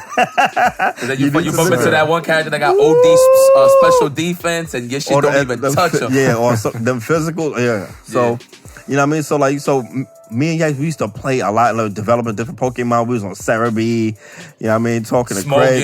Yeah. So, we having our battles and everything like that. It's fun and stuff like that. So then, riding up and down, I'm hatching eggs and I'm trying to find the right freaking natures and stuff for my Alakazam and everything like that. So I'm like, yo, this shit is kind of annoying. I remember I was looking for a Modest Nature Abra. Oh, that shit took you days. Yeah, I have 4 boxes of eggs. None of them was Modest Nature. we did randomly get that Pokerus though. Yo, oh yeah. Randomly, but that's it. So that was it for me. I was like, yo, what is this? I'm investing so much time. Can I tag in? Let me tag in. Okay, so Remember, one of the people he named was Mr. Cag. Shout out to Cag. So you know, obviously I'm in that same boat as him. I'm feeling the same pain. We hatching eggs, trying to get freaking, you know, our natures and shit. So, you know, I'm tired of riding the bike. You know what I'm saying? It was to the point where, like, what was that stage with the hill? Where you go all the way at the top, let it ride all the way down. Oh, yeah, you don't press out to press down. It just like... Oh, yeah. And then you go right back up, come back down. So, like, it'll give us, like, some ample time to look away because you don't want to look at that damn screen all day just riding up and down just to hatch the eggs. You know what I mean? And then the worst feeling was when the eggs hack, you know, you get the exclamation points and shit, and then you see them come out, and then you go to the nature, you ain't get what you want. You know what I'm saying? Sometimes it got a shiny, but even the shiny didn't matter because you ain't get the nature that you wanted. Mm-hmm. So I remember Cag was going through that one time at point, right? So that like a week later, I bumped into him. He had his whole squad set up. I'm talking his whole squad, everything he needed, the moves. And I'm like, damn, you know, in the back of my mind, I'm like, oh shit, yo, you know, hard work and dedication. Like, this man really got his team. He really got what he wanted. Yeah. You know what I'm saying? So, you know, I'm playing them. And mind you, I have my squad. I'm still doing a little bit of damage, but like, you know, I'm just seeing the edge outs always. I'm like, okay, damn, like you really got what you want. And you know, I'm asking them questions at this point. I'm like, yo, like, damn, how long it took you, bro? Like, I know I haven't seen you for like a week and change. And then he just hit me with the, I'm not even gonna lie to you, bro. He said, I'm not even gonna lie to you. Yo, he pulls out his book bag, the action replay. He puts out, and then I'm seeing this shit. And I'm like, you know what I mean? First thing the hook shit came, I was like, so what you're saying is, because he started explaining it to me. He's like, yeah, you're like, you know, this program is called PokeSob, and you literally can make your team and everything. Like, obviously, I made my Pokemon, but you know, my IVs and EVs are straight. I'm like, you could touch up the IVs and EVs too? What the fuck? And like, he put me on basically. Basically, it was just a laboratory where you can make some Pokemon. You can make them. All that hatching eggs is make them, right? Done. So let me tell you real quick. Let me tell you our mind state. Our mind state, right? Well, my mind state, right? So like, me and Yipes was like on the like, yo, like we're gonna do things the right way. We're not gonna hack.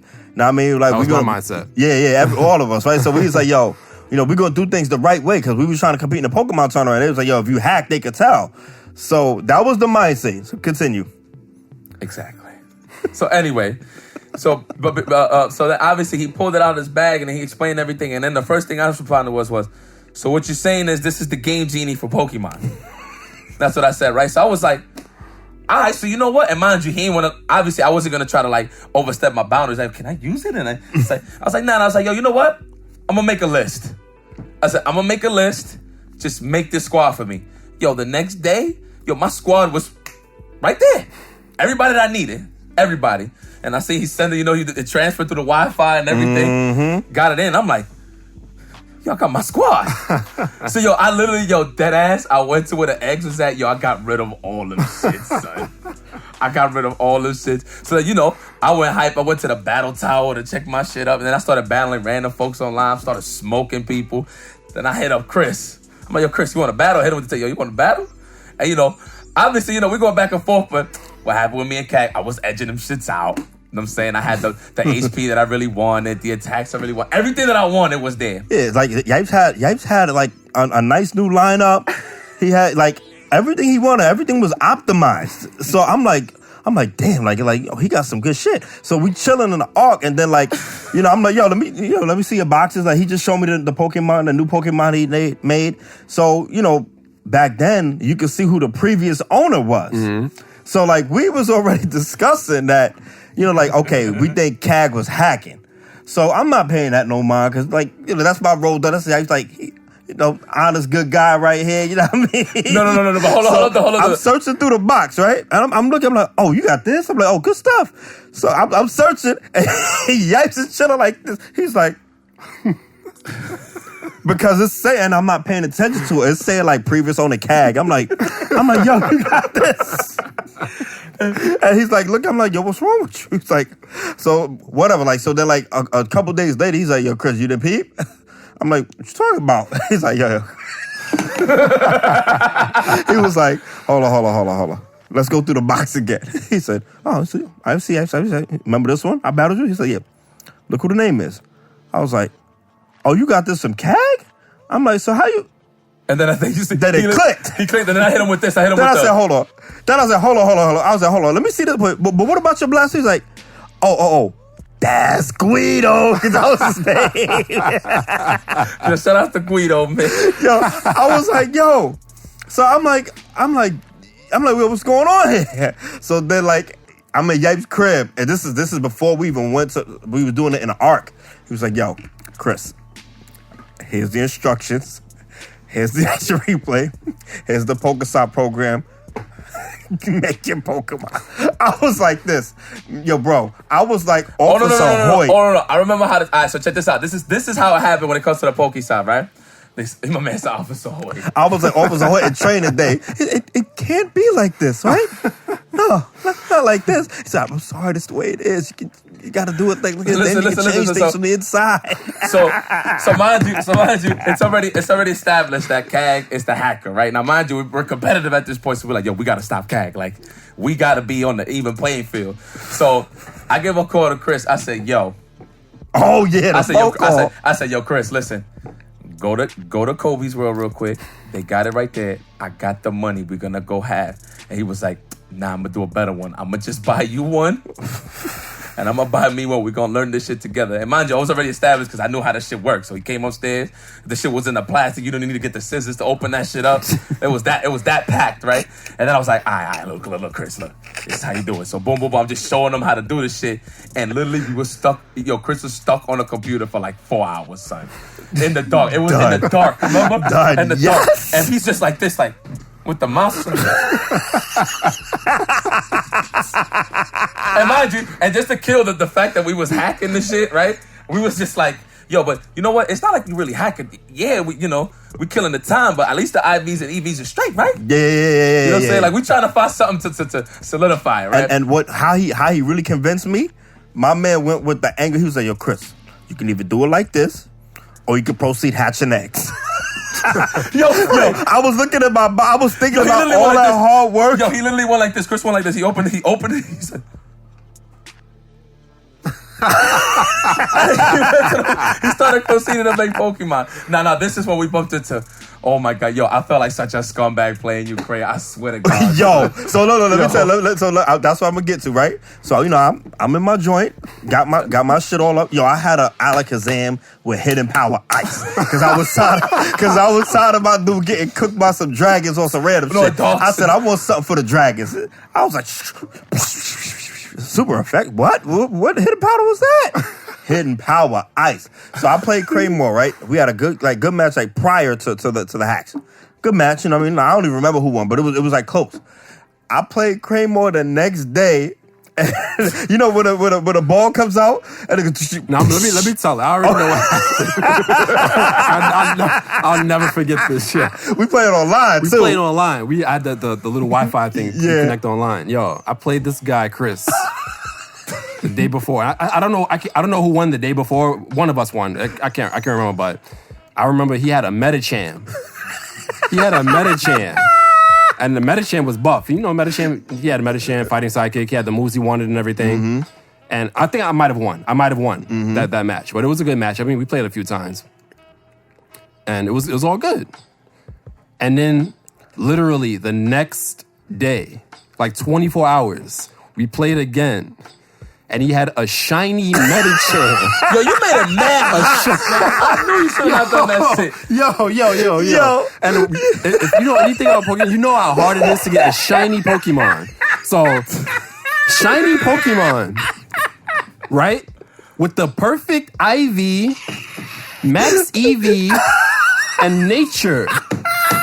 He already had that with the previous Medicham. The next day, he had a shiny Medicham. That's literally it's over 1 million times. If you hatch eggs, it's over like 1,000,001. Like you get everything you need. Yo, it's crazy. And I think you had like a breeded move too. You had like a move you had to breed too. I'm like, and when that happened, I was in so much denial. I was just like, he came out the we was all about the book, yo. We was all about doing things the right way. Being honest And I was like, yo, I think we played it out anyway, but I'm like, yo, I can't believe he did this, yo. I was like, yo, Craig, yeah, I got mad lucky. I got a shiny. Bullshit. But yo, you made a mad. Yo, I told him, I was like, yo, bro, don't rock against these dudes. I was in love. My Metachamp, he had the blue on with the yo. Like, it was pinkish, right? Like blue was pinkish. Yo, I know. Yo, all right, so check this out, right? Oh my goodness. So now we was in the contaminating phase. Like, yo, we gotta get these dudes. So now you was the first one that knew, but Kev had no idea. Oh my God. I didn't tell Kev. I know, we know. We're gonna tell you the story right now. We're gonna tell you what happened. Kev had no idea, right? So we running sets with him, right? Like he's online playing him, I'm online playing him. And then I just hit Kev, was like, yo, come through my crib, yo. He was like, yo, come through my crib, man. He was like, all right, I'm on my way. Right, so me and Chris is there, right? And we laughing, we giggling our ass off, like, oh my God. So Kev came through, right? And we just put up a game. It's like, yo, man, some good games. He's like, yeah, shit was dope. And then, he started asking questions like, yo, how did you get, this is in the third. And then there's me and Chris look at each other like, all right, Kev, like, yo, we can't hold out on you no more, bro. Like, yo, we hacked these shits, man. We hacked these shits. And he was like, and then he did the low tone. He was like, you dead ass? You dead ass? And I'm like, yeah. So then I turn on the computer, right? And Kev's in there was like, yo, have a seat, brother. Like, we literally sat like Chris over here was like, yo, Kev, have a seat, my dude. And then he's there, and then we just put him on. He was like, yo, listen, all you gotta do. What was the site we used to go? Was it Smogan that it had the IVs, or was it Cerebi? Smogan has the IVs. He's like, yo, what you want as your team, bro? He's like, I got a lot of make. And I was like, I got a lot of teams. I was like, okay, so let's go to Smogan. We got a lot of teams. Check the IVs, the EVs. And I was like, have at it. Like, we just had a quick through, right? So then he made his team, put it in the game. He saw it. It was alive. Everything was good, right? So then I hit him with the ultimatum myself. I said, all right, Kev, so you want to do this or you want to have sex? My man Kev hit me, and it's the classic look. Both of y'all go. He went. and from then on, shit was just contaminated. But you know what made me feel better? That down the line we found out that people actually already hacked anyway. They was already doing it. So like in competitive tournaments, they already did that. So and Cook and Guido. We went to a Pokemon tournament in Manhattan. Me and Jerron actually almost qualified.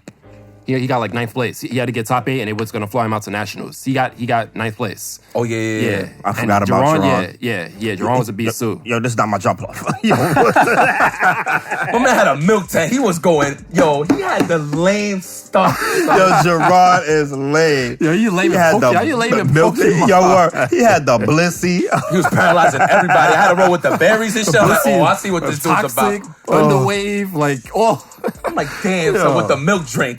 Oh God! Oh my God! He had a fire ass strategy though. Strategy though.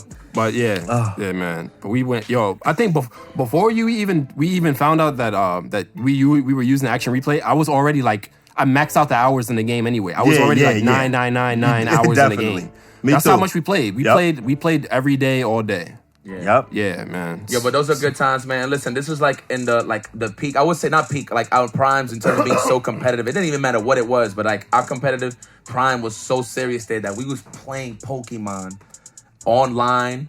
Yo, I would get the call from Chris or Kev or Cray, you know what I'm saying? Hitting me up, just talking about like, yo, you want to battle? ? And that's it. I'm like, yo, just meet me in the arena, man. Yep. Just meet me in the arena. And then that's how it went down.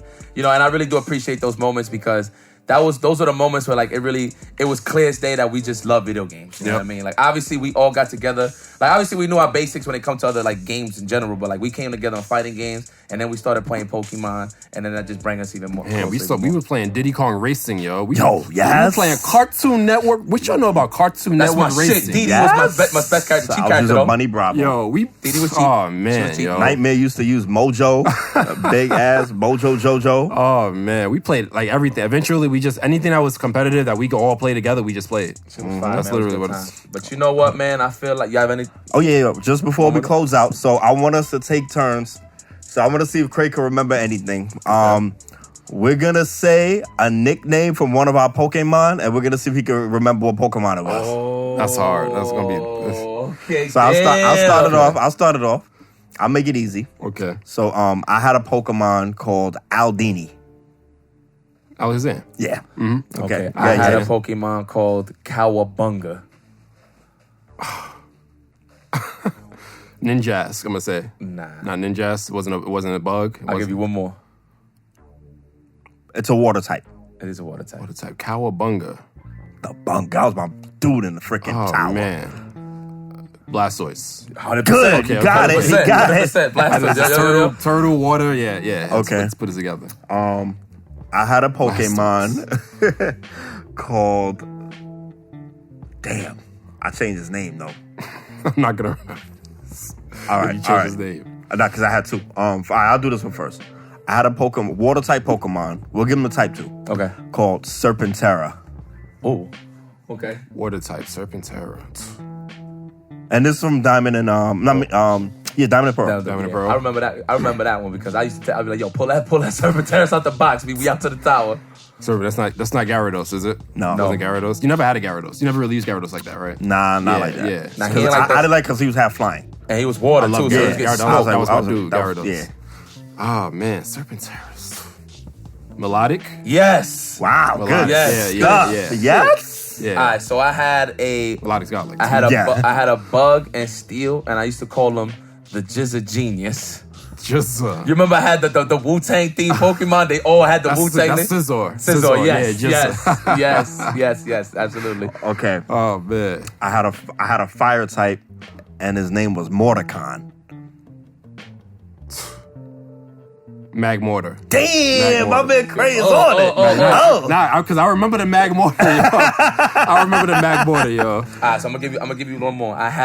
He was a grass bug, and I called him Apollo Creed. Grass bug Apollo Creed. Oh man. Grass bug. No, actually, no. Excuse me. I'm sorry. Grass fighting. I'm sorry. Grass fighting. There was a grass fighting in Gen 4? Yeah. I think so. Yeah. Breloom. Yes, it was. Breloom. Yes, it You know, was. I remember because of what's the punch move? Mac punch. No, Mac dynamic punch or Mac. No, it was dynamic punch. Oh man, dynamic punch. It was the one that decked you and it confused you. You hide behind the substitute. You gotta hide behind the sub. Oh no, that's Dizzy Punch. Dizzy Punch. No. It was one that had a chance to make you flinch. Which one was that? That's, Focus punch. Focus punch. Yeah, when you hide behind the substitute. Because if you get hit with focus punch, you can't do the move. Yeah. So you got to sub first, and then you take the attack from the sub and you hit him with the punch. Yeah. See, I gotta remember. I think there was grass fighting at that time. Breloom. That's Gen 3. Yeah. Gen 3 Breloom. Yep. Yeah. Okay. Breloom. Okay. Ooh. Let me try to. All right. Oh, I got one. I got one. Go ahead. Flying poison, and his name was Nightwing. Oh, you're gonna get. Oh, it's Crobat. Frick. Crobat, Yeah. You know why? type. When you say the type, you can only. It's process of elimination. Yeah. And not only that, but you specifically got that Pokemon for my Weevil. So. Yeah, for the speed. Oh my God, Weevil was Weevil was annoying. Last one for me. I used to call him. I don't even gotta tell you the type. You'll probably figure it out. Con Edison. I had a Pokemon called Con Edison. You used to hate it specifically. It had to be Electivire. Nah. No, it's an electric type though. It is an electric type. You never had an Electivire, right? Nah. You had an Electivire. You had one, I Yeah, think. yeah. I think you had one.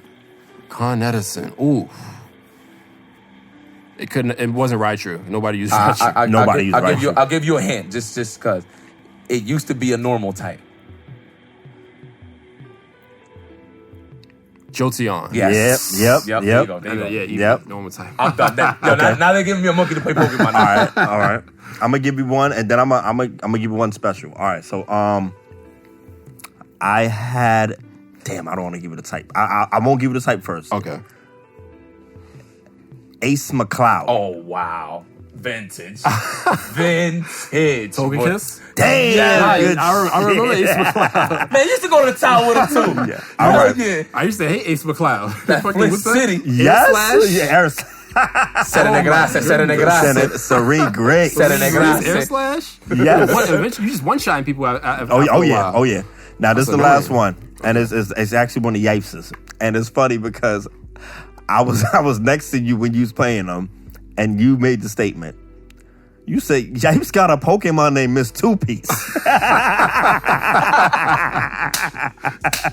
Oh, I know. It's you know what it is? But before I say it, I made this Pokemon because of Yipes, and I actually almost won a tournament, like a official tournament because of it. Oh. Yeah, it's Ampy Bomb. Yes. Yeah. With that double punch, hit, flinch double hit. I used the same moveset, but I used a U-turn. I gave it a U-turn. Oh yeah. I had what's that? Fake out, double hit. I had a thief and U-turn. Because once you no. I had the one that fling. I had fling. The one that when you throw the item, that you get the automatic effect of the item. See, I used to flinch people 3 times in a row. I used to fake out flinch. That's cheap. Double hit, get the chance for the flinch from the what was the item? It was a King's Rock? No, it was the other one. No, there was a flinch item. I had it on my claw. It was a claw item. It was a claw. It was something claw. I forget the name of the item. There's so many items. Yeah. now. But you threw it at them and you get another and then flinch. and then you fling and throw it at them and they flinch again. And if they're not dead by that point, they're dead. Yeah. Oh. But yeah. Yo, but that concludes episode 19. Yo, Kreymore, thank you so much for putting up, my brother. For sure, Yes, man. sir, yes, you want to sir. give him the Thank you, official bro. sign off, Chris, with the... Give them some shout outs. Tell them where they can find you. Yeah. Absolutely. I'm on Twitter @Alcrade. I'm on Instagram too. Like if you like fitness and you wanna like learn some new stuff about fitness, or hopefully I might inspire you. You can follow me on Instagram at Kreymore. And that's really all I use. I try to chill out with social media nowadays. It's too much. Like it's I like real world stuff. Well, you know what, my more friend? recently. We're going to give you the official closeout. All right. Bring it in, man. Bring it in. Bring it in. Clash them together, my friend. Thank you for joining the No Frills Podcast, Kreymore.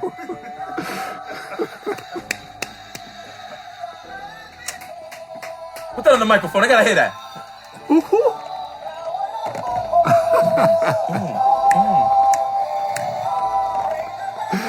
Oh man. It's my joint, though. Oh my God, it's too much power. We out of here, folks.